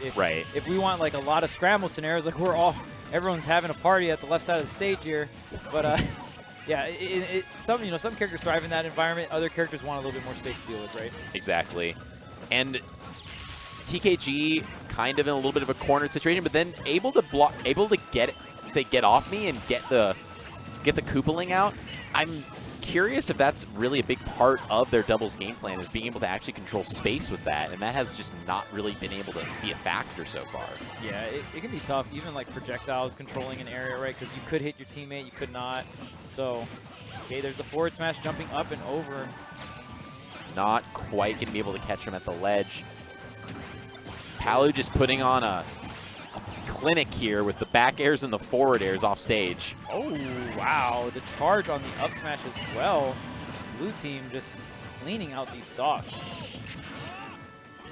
Yeah, and I don't know if I think they might want to go for more of a scramble, because when we're seeing this on either side of the stage, the 1v1, it's just objectively not working. I think you might want to go for a little bit more of kind of the chaos that can come from just being in a scramble at the one side of the stage. Oh yeah, for sure. Because right now, blue team is looking quite comfortable. 3 stocks apiece, hunting down that Falco, not going to quite get it. Blue team both off stage here. Firebird going to go up and over, and Palutena just going to go underneath. Nice catch there by TKG, but not quite enough to take the stock. And again, the DI from Falco they're just living. They're getting the kills just so late. Falco living to 132 at this point. Still on his first stock. Yeah, the stock tank is real. The bird is not getting KO'd right now. Look at all this damage coming onto the red team. Converting into the Paul Lunaire, having to deal with back air in the corner. They're just cornering them. They can't get off the side of the stage. Yeah. Okay. Oh, what a catch. Finally, the bird gets taken out here, but the back throw is going to be enough to take out Yoshi. All right. It's still looking rough, but doable. It's just really they're going to need to find an answer like that. Oh, I like the option. I like going for something like that right there. Right. At this point, you gotta make some plays. Yeah, you gotta be a playmaker. You know, Russell Wilson says, "Give me the ball, coach." He's gotta throw the football down the field, try and make something happen. But yeah, absolutely. Sometimes the Hail Mary doesn't work. Wow, that almost got the KO on Falcon at 90%. Jeez. Oh, the forward smash. Wow, doesn't actually hit Wendy there. I think it's because the grab it tangibility. Yeah. Very smart. very similar to like Rob doing down throw. I've seen like Spargo and Epic Gabriel. Like Epic Gabriel do the down throw and then Spargo hits with the forward smash. Oh yeah. And, I mean, as we say this is effectively an even game. They've really started to bring this back. Even stocks apiece, and, I mean, percentages aren't exactly the same, but like you were mentioning earlier, it's really in the chaos all about stocks, and it's really anyone's game now. Okay, here's the up airs coming through. Wendy getting these damage combos, and what an up air catch. Not enough to get the KO. Wendy being tossed, oh, like a ping pong ball off of the goodness. up air. That was so close to stock, just trying to find this back air edge guard, but TK going all the way off stage, finally finding a way, but just getting smacked right back out. Yeah, and just so... Oh, wait a minute. Oh, okay. That was, okay. Yeah, I thought for a second. Yeah, okay, for but a second. this does, you know, this is actually more doable in the sense that it's just one stock, one kill away from it being a 1v1, and then all of a sudden it's a game. Wow, that and there it is. There. Okay. It's a game, and Koopa's pretty heavy. This is very doable. Ooh. Looking for the edge guard here. Pace is going to slow down, I think, just a little bit. Yeah, that Falco neutral, you know. Yeah, Falco being a little slow, too, so directional air dodge away there, very smart. I know TKG has a lot of experience with this matchup with Active from Oregon and just the general, there are Falco players around here. Definitely knows how to play this. And yeah, really slowing down here. I mean, projectiles, Falco having not, you know, the most explosive neutral, obviously really explosive advantage state. But oh, is that going to get him with the last hit? Yeah, the earthquake hit on the ground is going to be enough there. Really good stuff, sealing the deal. But man, what a lot closer game number 2, right? Like, yeah, very competitive. That was really cool to see them start to adapt and bring it back, and then with that back air to take out Palutena, all of a sudden made it a real game. And I mean, I'd call that last stock, last hit right there. Oh, absolutely, last stock, last hit. And it can be hard for Wendy. You know, we saw Wendy kind of slow things down, trying to take it more into a projectile kind of thing. But Falco does, not only does Falco reflect come out frame 1, but it also kicks the reflect towards the opponent. So, you know, obviously, in terms of just general, like, if your projectile gets reflected closer to you, it's harder for you to, like, have time react. to, you know, react and all that stuff. So it can be rough. Falco notoriously known to be able to, like, really shut down some zoning. So, yeah, even though the Wendy was able to slow the pace down, Falco just having that reflector as backup was phenomenal. And then also, just on top of that, the blaster in neutral, it's just like, is it doing a ton of damage to you? Nope. No. But is it hitting you for hit stun and annoying the hell out of you? Yes. Yeah, and that damage does rack up, right? It does, yeah. The 2 to 3% every hit, you know, slowly but surely will start. And another thing a lot of people don't talk about is that every, you know, one of those laser hits is unstaling all of your other moves, right? Oh, yeah. That is not, people don't talk about that. Yeah. That's why people will do multiple pummels sometimes. It's because, like, every pummel counts as a hit, so you unstale all of your moves as you do. Like, that's why fast pummels are really nice, because you can be like 1, 2, 3, 4, 5, and it's like, okay, boom, I unstaled like over half my moves. Pay attention there in chat. You're going to school, Smash School today. There We're learning new things to improve your own game plan. I can't learn anything because as a Samus player, Falco just I'm free to all of them. But yeah. But, Samus is forced to just like come in and scrap. Yeah, not exactly what I want to do. Yeah, not exactly. I mean, to be fair, Samus doesn't have like the greatest tools for up close. You have a shield. It's true. That's like it's the true. one. That's like the one thing you're like holding on to. I told my buddy who plays Falco, like I was kind of going even with him. He's like, "Bro, you just need to shoot me with my laser," and then I just can't beat him anymore. He's like, "Oh, I should shoot you." I'm like, "Just shoot me." Yeah, it's unwinnable. Yep. Because that's when, you know, it just creates these scenarios where Samus has to open someone up. And Samus can, like, do a lot of good mid-range pokes, but, like, you don't have and stuff, but... Right, you don't have, like, the fall speed and the quick dash attack, Nope. quick jab to, like, kind of have all these crazy, like, Fox-esque mix-ups, right? If only. Imagine Samus with Fox dash speed. You know what I said? It would be speed. crazy if Dread Samus was in Smash, because Dread Samus Why would not, obliterate. though? That would be crazy if they added that as like a DLC or something like Dread. Or Metroid, for the Samus. next, like, and I've seen people talk about this online, like, for the next iteration of Smash, yes. that should be the moveset that you take from, because, I mean, she's a classic character. A lot of her moves come literally from 64 all the way back, but just, like, I think you could go through and almost rework a lot of the classic characters who've had some of their moves since literally inception. I don't think anyone's going to be super mad about that as long as there's thought and time put into it and it's really true to the lore of their character, Yeah. people are going to be into it. Take some risks, Nintendo. Well, I think even I doubt I feel like this game is Sakurai's masterpiece, his exit. So maybe someone else will continue doing the Smash series. I think we're gonna have Ultimate for a very long time. You know what I mean? That's true. I don't know. Maybe a new director will be new revamped versions of the characters, because like you said, a lot of these characters have their moves from Melee and 64, which is very. I don't want to say outdated, but outdated. You know what I mean? Yeah, I mean, it's been a while. It's been 20 years. Yeah. You can have change. Odyssey Mario. You can have Breath of the Wild Link. They have Breath of the Wild Link, but they really revamped one or two moves, and now they're like, all right, call it a day. Call it a day. Yeah. No tether grab and different down beats. Yeah. We got it. We got it. Nailed it. Done. But all right, up here right now we got Jared is king, Domnique versus Varun and Kurama. Jared is king, really, really good. Washington Shulk, Domnique, really, really strong Rob. Not as familiar with Varun and Kurama, except for obviously just seeing them just at all the big tournaments around the country. But oh my goodness! Did you see the flutter? The flutter on the up B, the stall, put in the right dumpster. Into the dare. That was so good stalling out. Because I mean, Wii Fit is known as a character that can have so many different stalls off stage. Right. But it's man, Domnique was just yeah, I can stall too, just fluttering that up B right above the ledge. That was so good. I've got plenty of diesel fuel for you, right? Waiting for you right here. So smart. All right, let's see if we can. Domnique wanting to keep that threat level going, but the diesel fuel coming in clutch on the right side of this. It's just a spike factory over there. Yeah, many dares are coming through and taking a lot of stocks here for the green team. Green team seeing pretty. I mean, even with all the spikes, only up at a stock here. Domnique almost gonna die there. Not gonna get hit by the down air. Still gotta land. And it's interesting. I'm always curious with these kind of. So you've seen two spikes.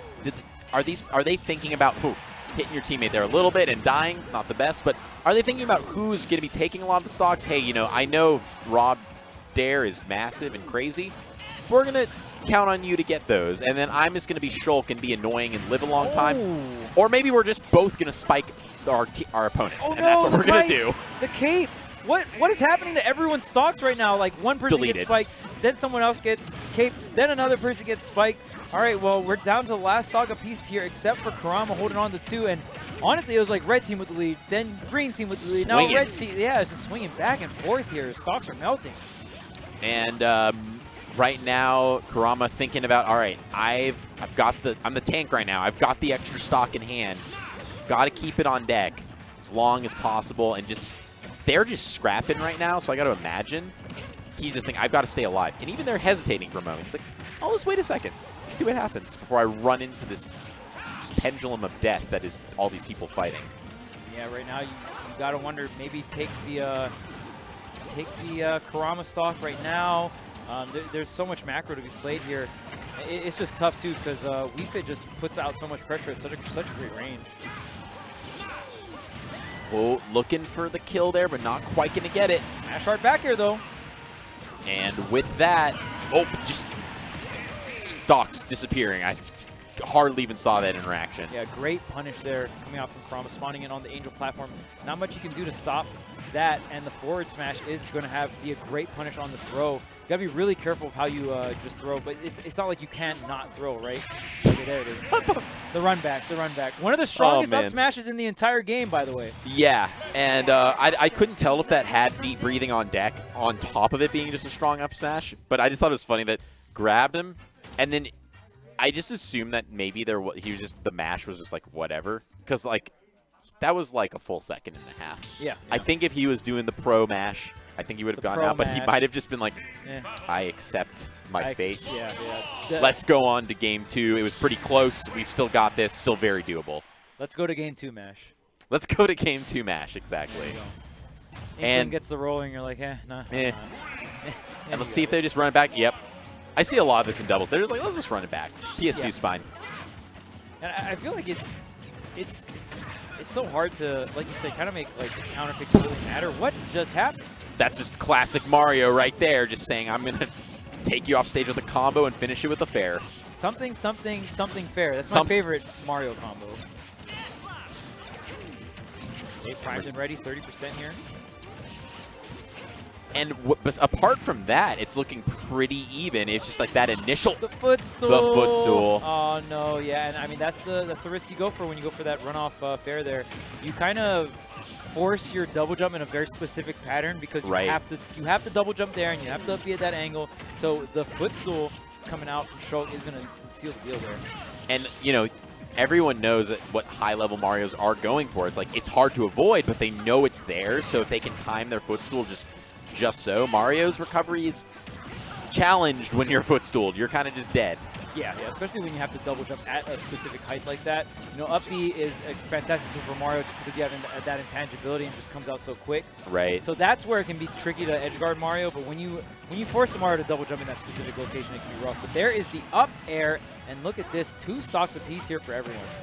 And other than Varun having 0%, pretty even. All right, let's see if this chain with Varun going to throw a quick couple percent onto Dom. Yeah. The spike coming out off stage saying hello, goodbye. Yeah, and that was so important. Varun was definitely getting the 0 to death set up by Rob. We saw the nair into the recatch, you know, top there, and you know, the Kurama. Twitter clip was coming. The Twitter clip was definitely coming. Kurama was like, break it up, break it up. Yeah. Ooh, nice volleyball action there and disadvantage to say get off me.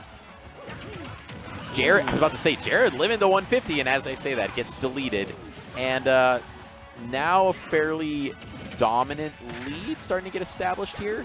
Yeah, 1 stock or 2 stocks to 4. It's starting to get out of hand. You know, red team really coming through, and that is going to be a snipe. Nowhere to go. I don't think Kurama had the double jump, but as I say it, there goes Domnique's last stock. Yeah. It's yep. Yeah. Yeah, and I appreciate going for the edge guard there. You know, you did get cape reversal. Right. Hindsight, was it worth it? But, like, again, you're in a position where you got to start making some plays happen because, you know, playing 2v1 is really, really difficult. Yeah, and I say that's for doubles, for singles. Like, some people have different trains of thought in terms of going for aggressive plays when you're super down. But I'd say most of the people I've played and talked to say, like, if you're really down, like, and especially if you're not even feeling particularly good about the direction, like, you kind of got to go for some cheese, and you're in a game, Ultimate, where you have cheese options galore. Most characters do have the ability to take a stock in one interaction if you get that right situation, and if you don't try and put yourself in that situation, it's never going to happen.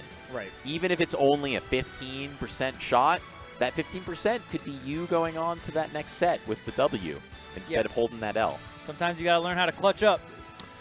You got to clutch it up. Exactly. And you'll never learn how to clutch up if you're a coward. So, yeah, don't always be a coward. 70% of the time can't be a coward. You know what I mean? But you know don't, what? No interaction. Do not interact. Right, but like again, you know, you got to have that mix, right? You know, Exactly. You got to have mix in fighting games because if you don't got mix, you ain't going nowhere in bracket. I'll tell you that. Yeah, and you know, you're never going to get those. I mean, just seeing last night some of the reverse 3 stocks, I mean, you're never going to have those if you don't be brave going into that 3 stock deficit and saying, you know, still completely doable. Right. Got to play smart, got to play maybe a little more aggressive, but stocks can get deleted pretty quick, and especially in doubles where it just, I mean, it's a struggle for me to even keep up half the time with whose stock is getting deleted. It's just a flash at the side of the screen. It's just gone. Yeah. Ooh. Chag and Spargo. God, this is the part of the set. This is the part of the set where we got these kind of matches and losers. We got this caliber of players in lose. Wow. Very curious. So Chag and Spargo, Team Mexico, obviously, right? And Moxi and Ludo, close to my heart, Team PNW, 2 PR Washington players. Moxi, of course, previously at Pandarian was her tag.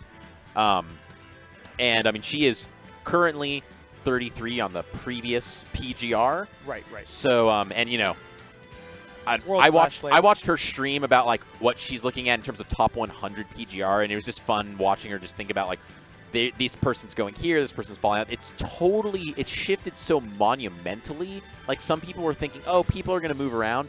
It's almost just been, like, tossed out the window. And, like, obviously there's still people you expect in there. MK Leo's still #1, and et cetera, et cetera.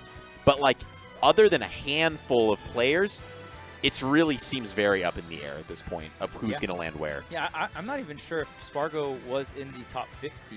No, not even PG. He wasn't even on. He wasn't PGR. If I'm sorry if I'm mistaken. I could be I'm wrong. 99% sure he was not even top 50, not even Area 51 if I'm mistaken. Yeah, and now, you know, yeah, it's been a while. It has been a while. Like, it's hard to remember the old Don't PGR, but crucify us if we're wrong. Sorry, Spargo, but I'm like liars! 90. I'm pretty sure he's an example, and I was always on the side of, if you're grinding on Wi-Fi, all the people are like, Wi-Fi is washed, it doesn't count. I'm like, well, counts is whatever, but people who grind the game consistently and compete, if you're playing the game a lot and competing a lot, it's going to help you be better at the game. It ding, turns ding, out. ding. Wow, that's crazy. That's how it works. So the best example in our region is Justice, who's I don't know where he is in this bracket, but a top cut.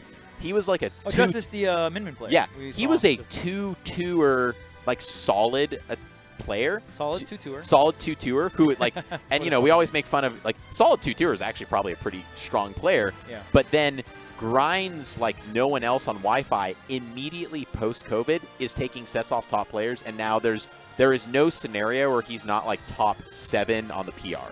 Nice. So it just goes to show, like, if you grind on Wi-Fi and you're really serious about it, yeah, it turns out that it actually it helps you get better at the game. Yeah, yeah. Yeah, I mean, we were in like this weird era of like hard to get offline practice. Obviously, tournaments were hard to get to, and you know, now we're kind of kicking back. But Wi-Fi was really the only option. And I ran a Wi-Fi bracket in the region locked it, and I really think for those region locked Wi-Fi brackets that like I required Ethernet, did Ethernet checks, and it was region locked. Right. So I did as much as possible to relegate for the, you know, god-awful net code that we have to deal with. But when you control for that, and everyone's at least having a solid connection, it's maybe your execution practice isn't there because there is a lot of frame delay, but your knowledge, your game sense, your learning of matchups, you're still learning. You're still learning about how to play your character and what other people are capable of. So once you get, if you're going into the lab in training mode, and then you're coming out of COVID and you're thinking, oh, well, I've learned all this stuff, and now I can execute it offline. I just never understood the Wi-Fi hate in terms of, like, it's not going to help you. These players are washed and not really good. Spargo being a clear example of, like, nah, I'm really, really good at this game. Yeah, and top 16, so are we in best of 5 territory? Oh, yeah. Yeah, and I mean, talking about Spargo, right? Spargo, I remember commentating Smash 4 Wi-Fi tournaments with Spargo.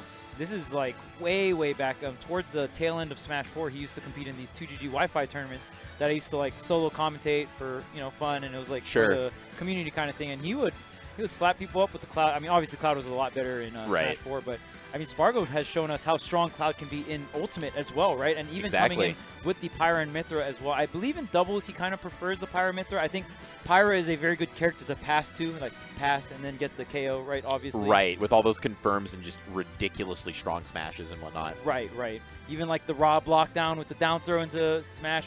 Palutena, I'm pretty sure, can do down throw or back throw, and then we'll see like a Pyra up smash or up air for the follow-up.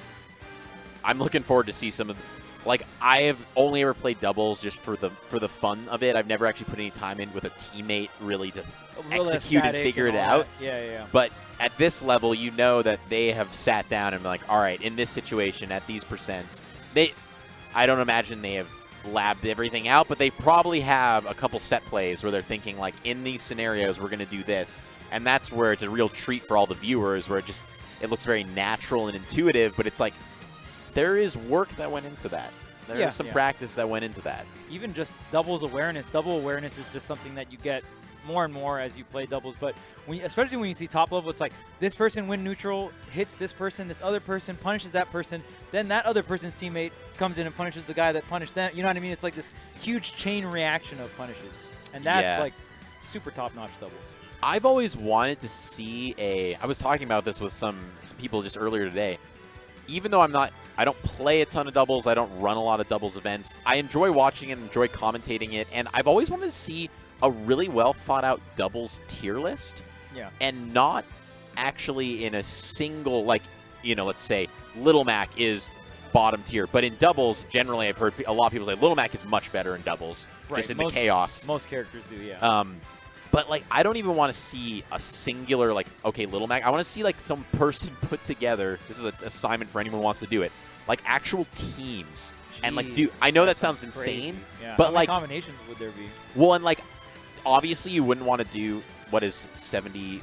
What is it? 77, 8. 78 or 79 characters. If you include, well, that's if you, because PT is 3, right? So you got to. Oh yeah. 3 So and you 1 wouldn't want to do like everyone because that would just be absurd. The graphic would look crazy. But just maybe do like a top, someone who's experienced in doubles. Do like a, here is, I don't know, 30 teams I have seen a lot really consistently. Or even just do a top cut. Like, I think these are the best teams. The top 15 best teams and why. I've free content for someone out there, a content creator. I never seen it. Oh yeah, that was a lot easier in Smash 4. Cloud in this guy, Cloud in that guy, Cloud in this guy. Cloud and Cloud. Cloud. Yeah. There you go. It's just like 15 different Cloud variants, right? The tier list is just a static graphic of the cover of Final Fantasy VII. Yeah. Here you go. One big Cloud picture and then a bunch of little pictures next to the Cloud. Some other random characters that don't really matter. And there you go. Top 15 teams. So the only character to get banned in Smash 4 was Cloud in doubles. Oh right, I remember Double hearing Cloud. about that. I wasn't a super big part of Smash 4, but I do remember hearing Cloud come out, play him a little bit, and like, man, this character seems absurdly broken. Not really playing the game, and then hearing through the, I was like, man, they banned a character in some format because like you always hear about bans potentially coming out, but then it usually doesn't happen. Right. Yeah. Yeah. And I think it was only double Cloud specifically that got banned. So you can Right. still use Cloud and Sheep. Yeah. It depended on the tournament. All right, going to be really interested. So Moxi going with her Pokemon trainer, Ludo with the Mario. This is their, tried and true. Everyone on their tried and true. And going to be really interested to see the game plans here. Absolutely. And then, of course, Chag on the Palutena. Chag known as one of the best Palutenas in the business, up there with Luis as well. And Spargo on the Pyramithra. I've been loving the combo from Spargo. We've been seeing the Pyramithra. We've been seeing the Cloud still come out. I know Spargo kind of had like this phase where he was trying out a bunch of different characters like Inkling and stuff like that. Right. But really feels like he's settled on his roster. Yeah, absolutely. And I'm not a huge fan of Pyramithra just because I feel like it's hard to tell who's playing them, if you know what I mean. Like, they kind of are just a little autopilot-y. If I'm going to say someone who I don't feel like that, it is Spargo. I feel like he has some personality to the way that he plays the character, and it's very fun to watch. Yeah, nice pivot down tilt there, catching Moxie's dash attack. Spargo's Pyra, I like combine the words. Combine them together. Spargo's Pyra is very fun to watch, and I think that's where you really get to see like the individuality in his play, and you get to see him do a lot of cool stuff. Whew. That up air just catching both of them. He's still surviving. A lot of surviving. A lot of survival. There's generally not a lot of, we're starting to see some stocks disappear here, but everyone's kind of been living. Okay, on the ledge here, this back throw should do the trick. Yeah. There we go, and right now, we've still got 3 stocks onto, never mind, everyone at 2 stocks apiece. And Charizard, a big boy, definitely going to be able to live for a little bit longer. Back here, not going to connect. Charizard trying to get an offstage play. That is the biggest weakness of Pyramithra. A lot of players still trying to kind of push that advantage stage, try to get these early gifts off stage. The main thing is that double jump, the up smash. Ooh. Oh, gets interrupted though. And I think that could have been one. You saw the pause there with the potential set play. I think they were looking for it. Oh, the pivot cancel. F-tilt is going to take it though. Yeah, and you got to be really careful. I mean, there's some characters where you have very little lag on throws, so in doubles you can actually throw and just go immediately in the shield. Off the top of my head, like Diddy's one of those characters that you can kind of like throw in doubles and not get punished for, like they have to read you. Ooh, and Moxi just getting juggled up there with the up airs. Able to get back onto stage with the flare blitz. Okay, down air, up tilt, big damage onto Charizard here. Mario combo trying to get here onto the Palutena. And right now, Charizard is the one that is on the final stock here. There's the side B. That move takes so much and commands so much area. Does a lot. Oh, nice catch there. Oh, off the respawn platform as well. That was nice. Oh, I was going to say, keeping it even there. And this, yeah, and this feels pretty even. I mean, the percents are such that they are a little behind, but this feels really like anyone's game. The momentum doesn't feel like it's particularly going either way. It's just like a scrappy back and forth. Yeah, Charizard's a big boy. Charizard can take them hit, but Squirtle can't. Oh, watch out. Squirtle. Moxie my Squirtle goodness. is really crazy. Yeah, I was a little surprised to see that come out. Oh, the directional air dodge with the lag there. I honestly thought she had the time to get back there with Vine Whip, but not quite. And this is, yeah. Yeah, this is rough. This is, yeah. Don't really know what you do in a situation like this. I love it. I mean, Dang, Ludo all right, doing Ludo. pretty. Ludo just saying, you're going to take either side of me, but I'm going to make you work for it. Respect. Oh, dropping down. Yeah, right there, the threat of the back air, and forward air going to hit the teammate, but doesn't really matter. And what a play from just saying, Spargo. YOLO out there with the side B. I love it. I love it. I'm dead. Literally guaranteed to die here, but I'm taking you down with me. And even if by some magical miracle you make it through this, my teammates back there waiting for you on stage. Yeah, and right there, Chag actually teleported to the ledge there. So even if Spargo didn't connect that, the only way, because there's no double jump on Mario, so Right. Mario had to air dodge out of that situation. So if you air dodge the Myth or side B, then Chag is going to be Waiting there, for you. ready with the back air to smack you into the blast zone. So amazing edge guard. And, you know, it's fun to see doubles ledge trapping. It's usually one person forward, the other person by roll, right? But when you see double edge guarding, and at this level of play, you're seeing Spargo and Chag really cover multiple options off stage. That's where doubles get spicy. Yeah, it's really cool to see that kind of coordination and that game plan come to fruition. And we are off again with the scrapping over here on the right side of the screen. Everyone just in one little concerted space. Yeah, group picture. Group Everyone, picture. Come on over here. Throw out some hitboxes. And I mean, and because of that, it's just a scrappy party, and everyone's pretty much at pretty even percents. But now we're kind of seeing the separation. Yeah. Both on either side, just going for the 1v1. Yep, 1v1. No 2v1. 1v1, if you win neutral, you can kind of create like these 2v1 situation. Moxi at 92% here. Are we going to see the switch to Zard? No, going to stick it out with the Ivysaur, getting the up air. Oh, boom, just coming down with that explosion. Yeah, it's again Looking off stage here for Moxi. Yep, going to go for the Vine Whip, and there goes Ludo's first stock. Yeah, and I would say this is looking a little bit more convincingly in Spargo and Chag's favor this time. I don't know. I'm curious to see. I think Moxi. All right, I think that's what Moxi is. Just like, I like these platforms. I know she loves to get kills with Ivysaur there, but now going to the Zard.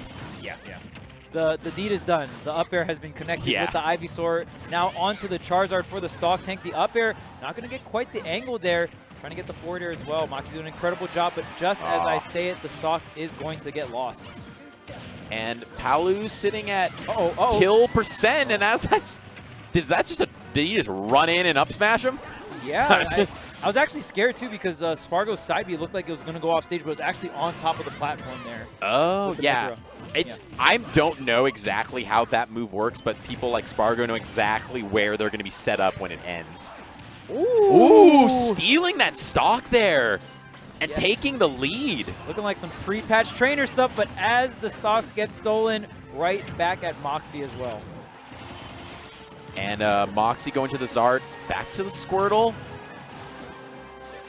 Yeah. Oh, wow. Really going deep. There. Yeah. Maybe a little slight fade back from Moxi, but a lot of damage getting picked out here. 3 stocks apiece for each team. Ludo trying to hold on to this second stock on the ledge here against Spargo. Ooh, nice back throw. Oh, down air, disadvantage. No. Oh my goodness, that was so close. Yeah, I thought when you're under Squirtle, under Ivysaur, that's a really scary situation. Yeah. Ludo at 150 almost. Yeah, red team, the percents are really high. The spot dodge and the up smash to cover that because, the grab was the threat. And just like that, it's just Moxi versus 3 stocks on the blue team. And that really went south rather quickly. It looked like a pretty close game, and they even had the lead there for a second. But unfortunately, It's I mean, it's looking like curtains here. We're just being realistic. Oh, my goodness. Wow. Like, What's happening? what is it? What is that? I don't know. Some cool stuff off stage where they're just basically just kind of ping-ponging after each other. Some pretty cool, silly off-stage shenanigans there. Yeah, and I mean that was rough. You know, 2v1 in that situation, especially when you're kind of like forced into these certain switches and certain offstage scenarios, and right there the downer going to connect. And now 2-0. This is the best of 5, Right. So up 2-0. We'll see if Ludo and Moxi can make a comeback here. You know, the reverse 3-0, it's a tough uphill battle, but it all starts with a win in game number 3. You got to take it one step at a time. And, you know, both these players, I've seen both of them do the reverse 3-0, do the reverse 3 win just pretty consistently. They're both adaptable players. I don't know if, yeah, and then also Moxi does have a really good Wolf. So this is not some, by any means, kind of desperation swap. This is a very, very good Wolf secondary. And we'll have to see if, I mean, you know, obviously everyone has Wolf experience. We'll have to see if the swap is going to be what it takes. Yeah, I mean, that's like the blessing and curse of Wolf. Wolf, an incredibly strong character, but, you know, the curse is, well, such a good character that everyone plays him. And I've been talking about the idea of these characters like Wolf, like Joker, like Palu, where they're obviously they're amazing, top characters, but in brackets, sometimes everyone knows how to fight against them. There's nowhere to hide. All the tricks have been discovered for the most part. You know their game plans. So sometimes it's almost like a random, really good dark pit can be scarier, or just picking as random because you're like, I don't know what this character can do. Is there weird stuff I don't know about? Yeah, it's hard to be expected. Oh, man, the deepest going for it. Ooh, ledge drop, double jump there as well. Photon Edge barely making it back to the stage. The forward smash, ledge drop. Ooh, almost with the kill across the Oh, no. I really don't know what that was. Yeah, and that's unfortunate. I think she just thought she was going to be back on the stage after that like particular wall jump or ledge drop, double jump. So unfortunate for Moxi there. Got to just shake it off. Keep going. Okay. Oh, man, big conversion. That's the worst. Like, you SD and then you come back and you convert it to 50 and you're like, oh, how did I get here? What's going on? Ludo really being the tank of the team right now, living to almost 150 again, and he's been pretty consistently doing that, just like staying alive. And Moxi looking like the one that takes some stocks, gets the damage. Forward tilt here, follow off the ledge, and wow. Spargo getting a stock, but a forward smash connecting for Moxi here. And Ooh, we are evened up in terms of stock count. Oh, that was so close. That was such a good interruption from Chag there. You know, forced the early swing, and now Spargo was back on to stage, and the backer conversion after the forward throw. Wow. Yeah. Blue team looking real clean out here. And I mean, Spargo just allowed to recover off the side over there for free. It's like you invest sometimes in going for the 2v1, but if you don't capitalize on that and you just allow your opponent to get back completely for free, it's opportunity cost there. And even just like Mexico in general, Mexico is such a great region at doubles, arguably probably one of the best regions at doubles. Their doubles awareness is so clutch, and we've seen Chag so many times kind of assist Spargo in those recovery situations, right? Like, oh snap, you're about to get 2-frame, come in, interrupt. And right. Even if you don't swing there, you just running up and shielding will make the other person think twice about going for set edge guard or 2-frame, right? It basically multiplies the amount of options they have to be considering in that moment. And even just if they're thinking about it but continuing on their previous like flow chart, that could be 5 frames they thought about it. Right, literally. right. Creating just a slight hesitation, it could be enough for your teammate's stock to still be intact. And with that being said, we are 1 stock apiece across the board. Moxi, definitely a kill percent, but everyone else still living for a little bit here. Moxi, okay to kind of sit back and shoot some lasers. Whew. Spargo saying, I'm trying to end you right now. Yeah, this is where Moxi has to play very evasive, 127%. Palutena and Pyra, you know, definitely not characters to scoff at, but the back air. And all of a sudden it's a 2v1, and still a little bit dangerous here.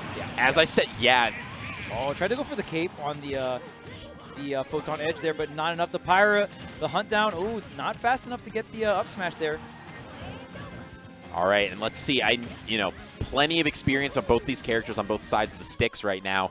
playing. I know that Ludo's a very neutral-based, kind of safe, methodical Mario. Yeah. Spargo is kind of a frenetic player, so it's going to be interesting to see, and the backer is going to take it.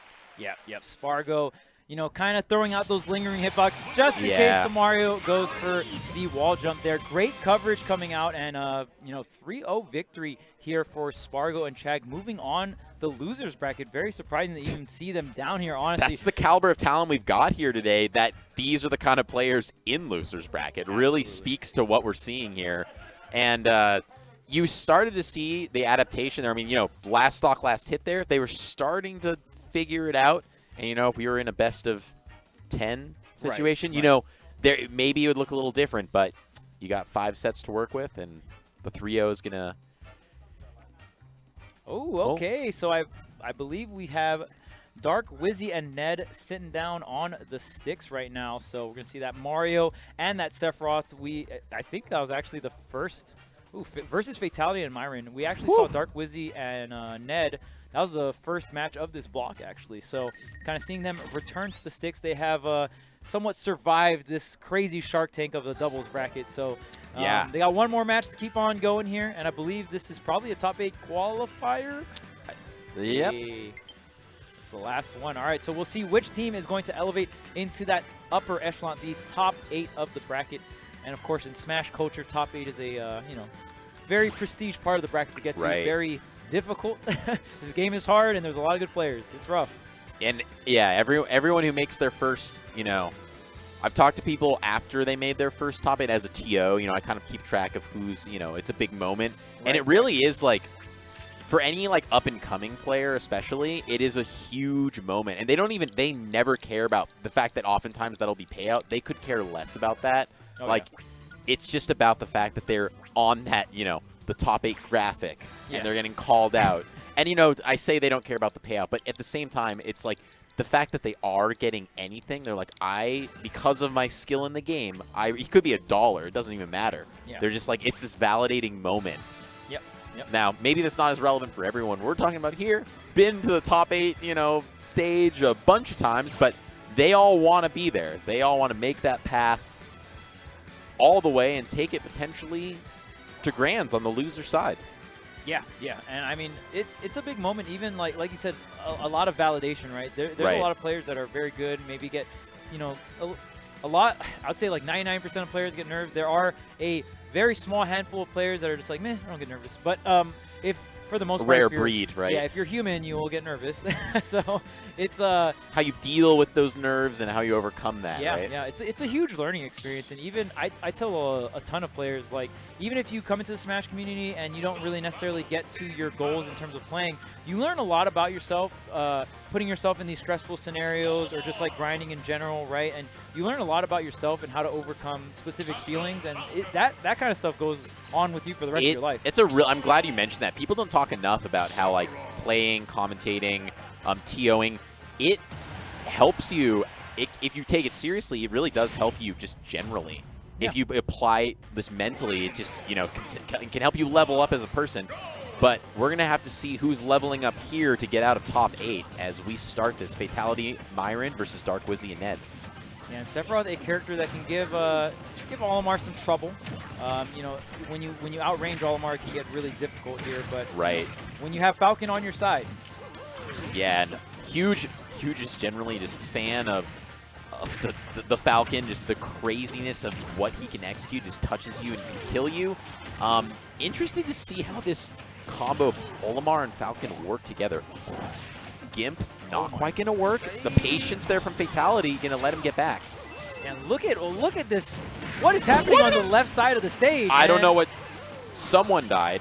Fatality got exploded. It was really tough to see what was going on, to be honest.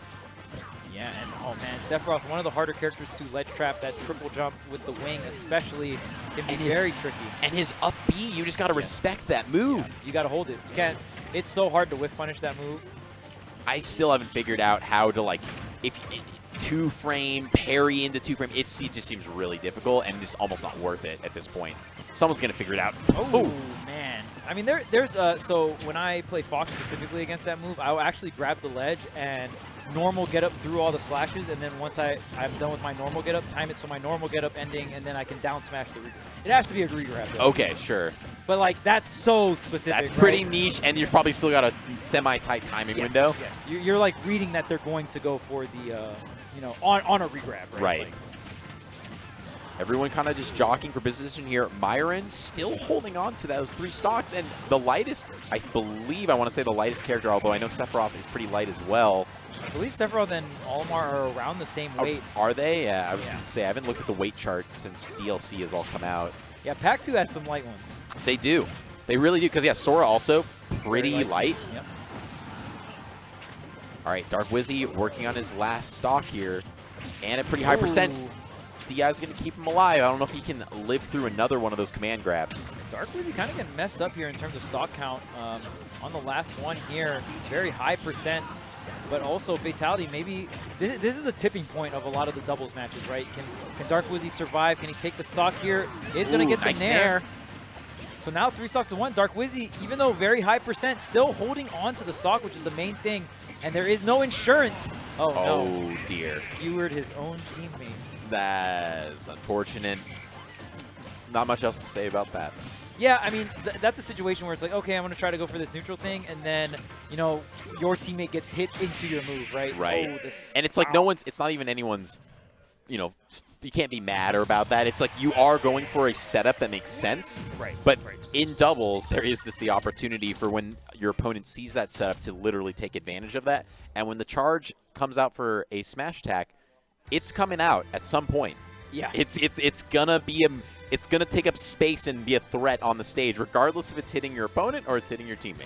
Yeah. The only way you can not do the attack is if someone hits you out of it. Right. You can hold it for an extremely long time, at least in this game. That is true. There's some crazy hold mix-up. Like, I'm just gonna keep on holding it. I've seen some where it's just like it's usually some Ganon clip, you know, or some infinitely hold F smash that held till the end of time. Until like 5 panic options, until like boom, Hey. dead at 30. I got him. Got him, GG's. Oh, that was a fun time on Twitter. The got him GG's meme. It was. Like the little picture of Wolf, not like Wolf in Smash, but like an actual wolf, and it's like oh the yeah, animation for a 2-frame. It's like got him GG's. Did the got him GG's ever really truly die though? I feel like every once in a while I still see it sometimes. Little resurgence, you know. I definitely really appreciate all those ones. It's so funny. They're very that's the kind of wholesome stuff I like to see, where it's like a little bit of a meme, but it's a little poking fun, but it's all in good fun. Yeah. All right. Oh, getting the command. I'm always curious how Fatality is choosing that. Like he's choosing, I'm gonna go jump slightly higher and actually grab you at the ledge. You think I'm going for ledge? I'm going for you.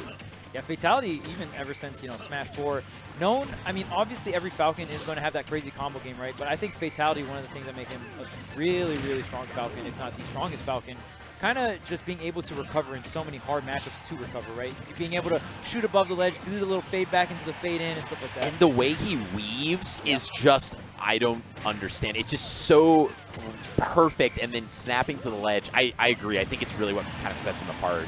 Yeah, the bob and weave is strong with Fatality. And Wizzy and Ned still holding on to their starting stocks and at relatively low percents, all things considered here.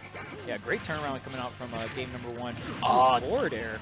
Uncharacteristic. I don't want to call it quite SD, but like miscalculation on the recovery there from Ned. Okay, Ned just going to stay on stage here and look at these short hops, man. I don't see a lot of the matchup between Mario and Olimar, but just being able to cape those big old scary Pikmin back into Olimar's face, who's quite light, that cannot be great. Yeah, especially off stage, usually Olimar's trying to ditch the Pikmin. Oh, jumping up and over the fireball there.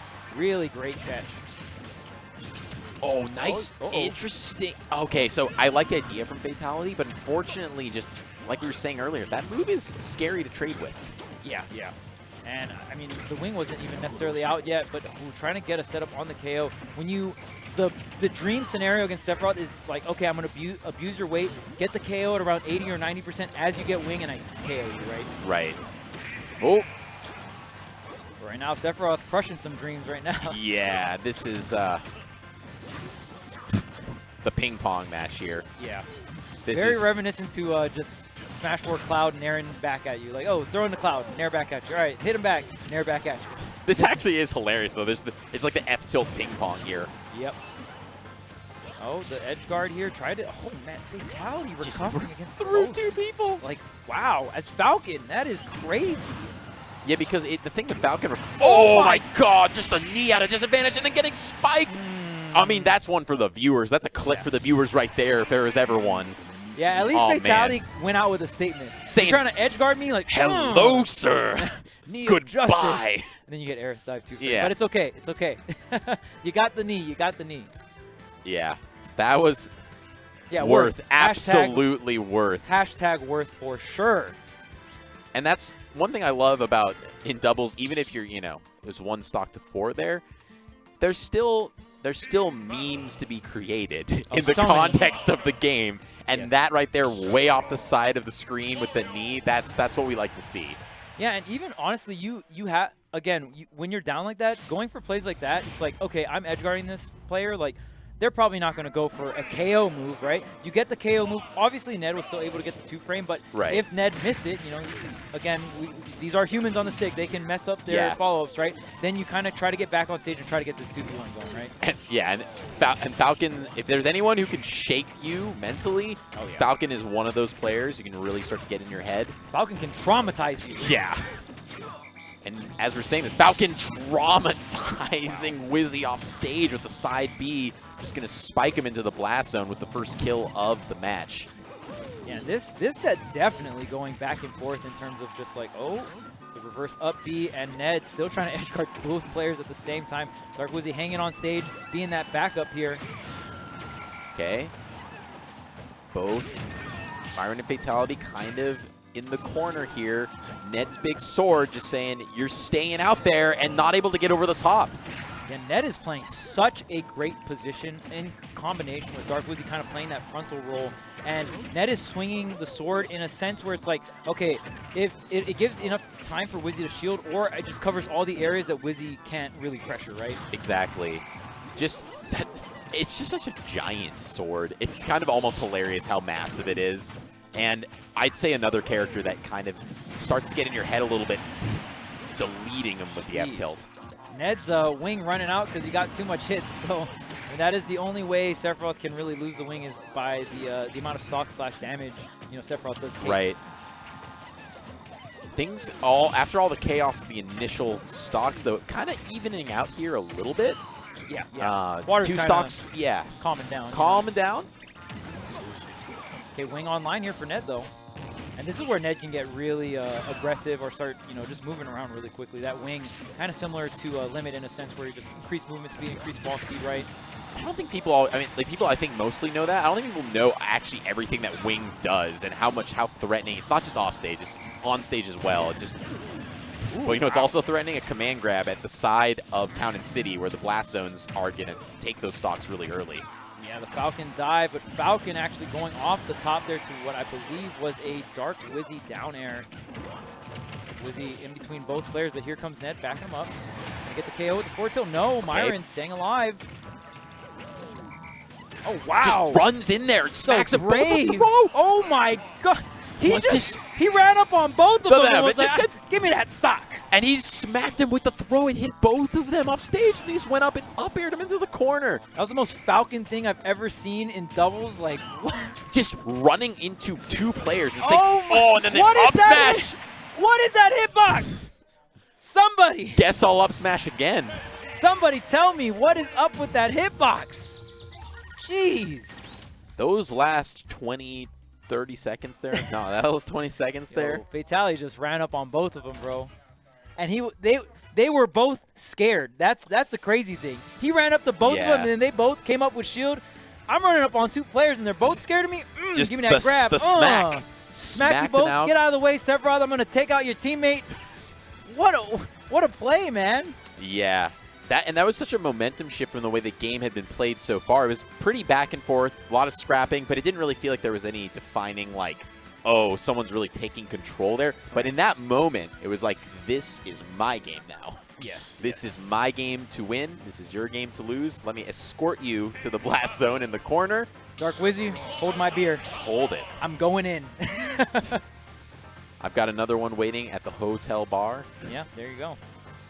All right, so game number 3, man, I want to say this is the most competitive set we've commentated absolutely. in this block, and just the caliber of players definitely not surprising me that this is the most competitive set. Even when I just looked at this lineup, I knew we were in for a juicy set.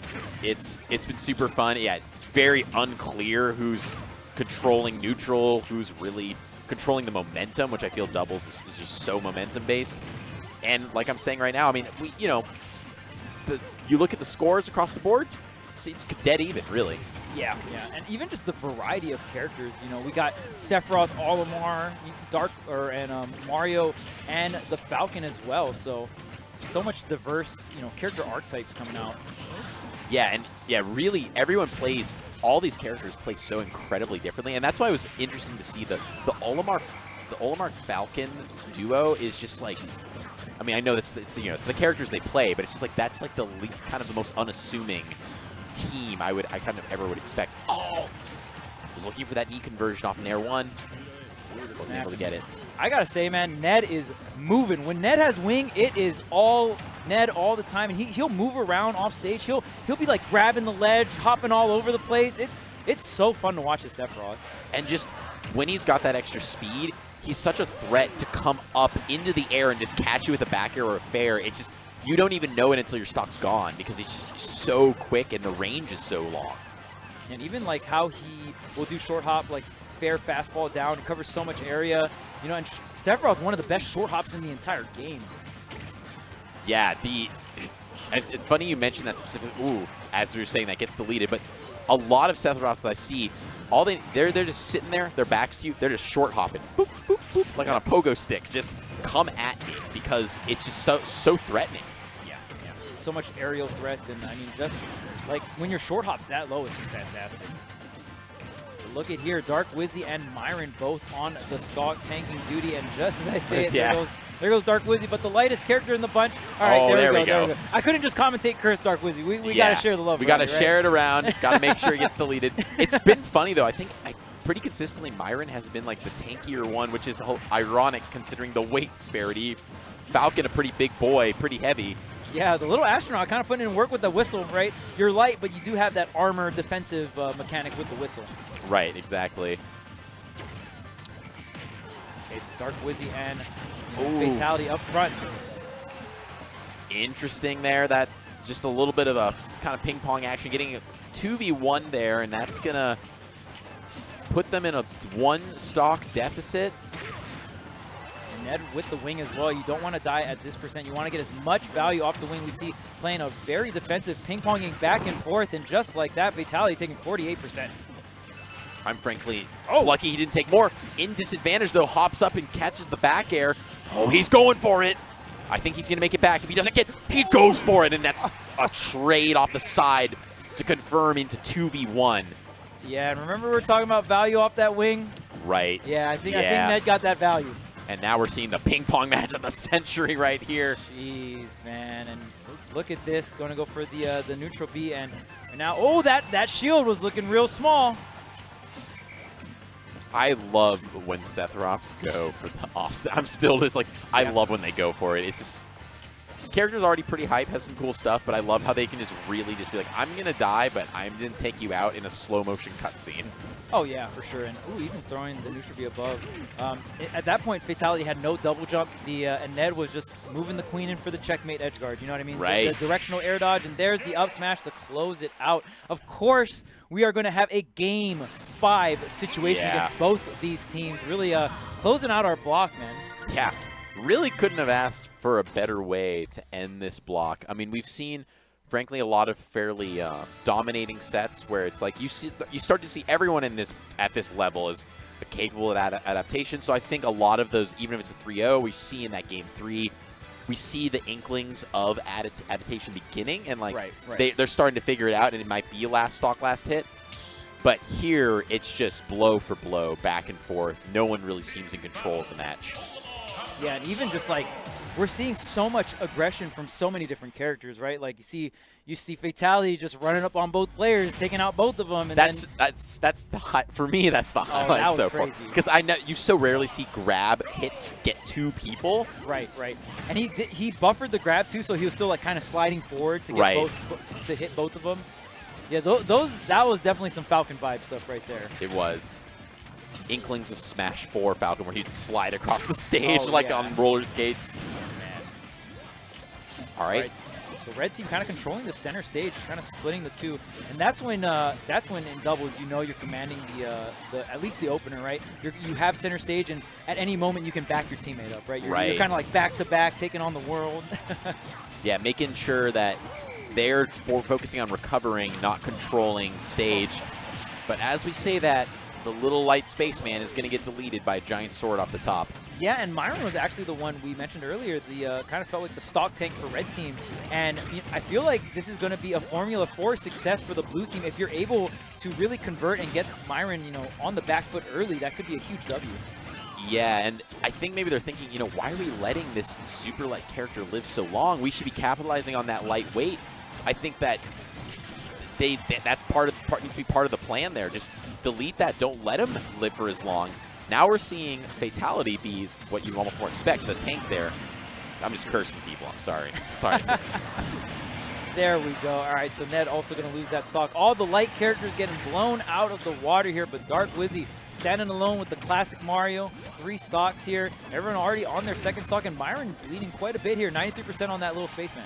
Yeah, and at 100, a lot of stuff's going to kill. Certainly a back air or just a lot of stuff from Sephiroth. All right, they're kind of just letting him return to stage. Toss out his purple. Yeah, his purple's on deck. That's pretty key. Ooh, but an F-tilt also to your face is going to be key.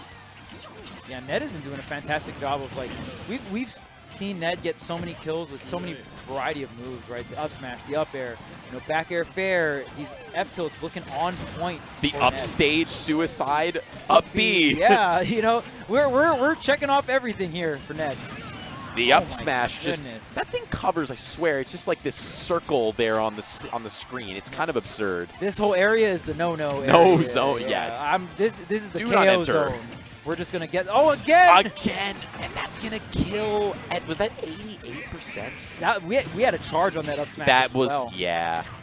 And I mean, Wizzy's still on this. Wizzy still has 3 stocks. Yeah, I mean, that's momentum like crazy out here. And, oh my goodness. The interaction there with, I thought it was tech, but I don't think it actually was. I think it was, that looked untechable, and then Fatality got blown up by Sephiroth. But honestly, it happened so fast, I'm not 100% sure. Sephiroth just standing there. Hello. Yep. And at this point, it's like, man, can Fatality even get back onto the stage? Right? Yeah, he did the thing again. I don't care if you got 5-4 stocks. Who cares? I'm running up on you. And Ned's still at 167% on the Sephiroth. That is so impressive. Very tall, very light character. And getting the fireball gimp. Double jump snipe there. Blue team, Dark Wizzy and Ned is going to move on to top 8. And yes, Sephiroth. remember the M2K? Remember that clip? Oh, yeah. Sephiroth. Just the way he said, oh my, I'll always remember that. Sephiroth has the most baller, the coolest windscreen, the flames coming through. Sephiroth. It's so cool. It's so cool. Awesome. And yeah, moving on here to top 8, which is going to be, I mean, if this, we were watching loser side matches, and they, like, stuff like this, incredibly exciting, incredibly competitive. So can only imagine what top 8's about to be like. Absolutely. Satellite Smash. Right. Make sure to tune in. Yes, make sure to tune in right now. We're probably going to host it on over to them. But I hope you guys enjoyed our doubles block. We had a bunch of fantastic matches. Charles here with Goose. Yeah. Had a fantastic block. Thanks so much. Thanks for coming on and assisting me. I was fighting the fight out here. Yeah, you were fighting the fight by yourself. I was so happy I was able to come in. Thanks to everyone viewing in chat. Make sure to head on over to Satellite Smash. And yeah, keep tuning in this weekend. We're really just getting started here at Port Priority 6. And the rest of doubles here for tonight, and tomorrow, more Top Cut. Absolutely. All right, well, we will see you guys. Shout-outs to Port Priority and all the production, and you guys in chat. Make sure to tune in for the rest of Top 8. Peace out. Peace out, everyone.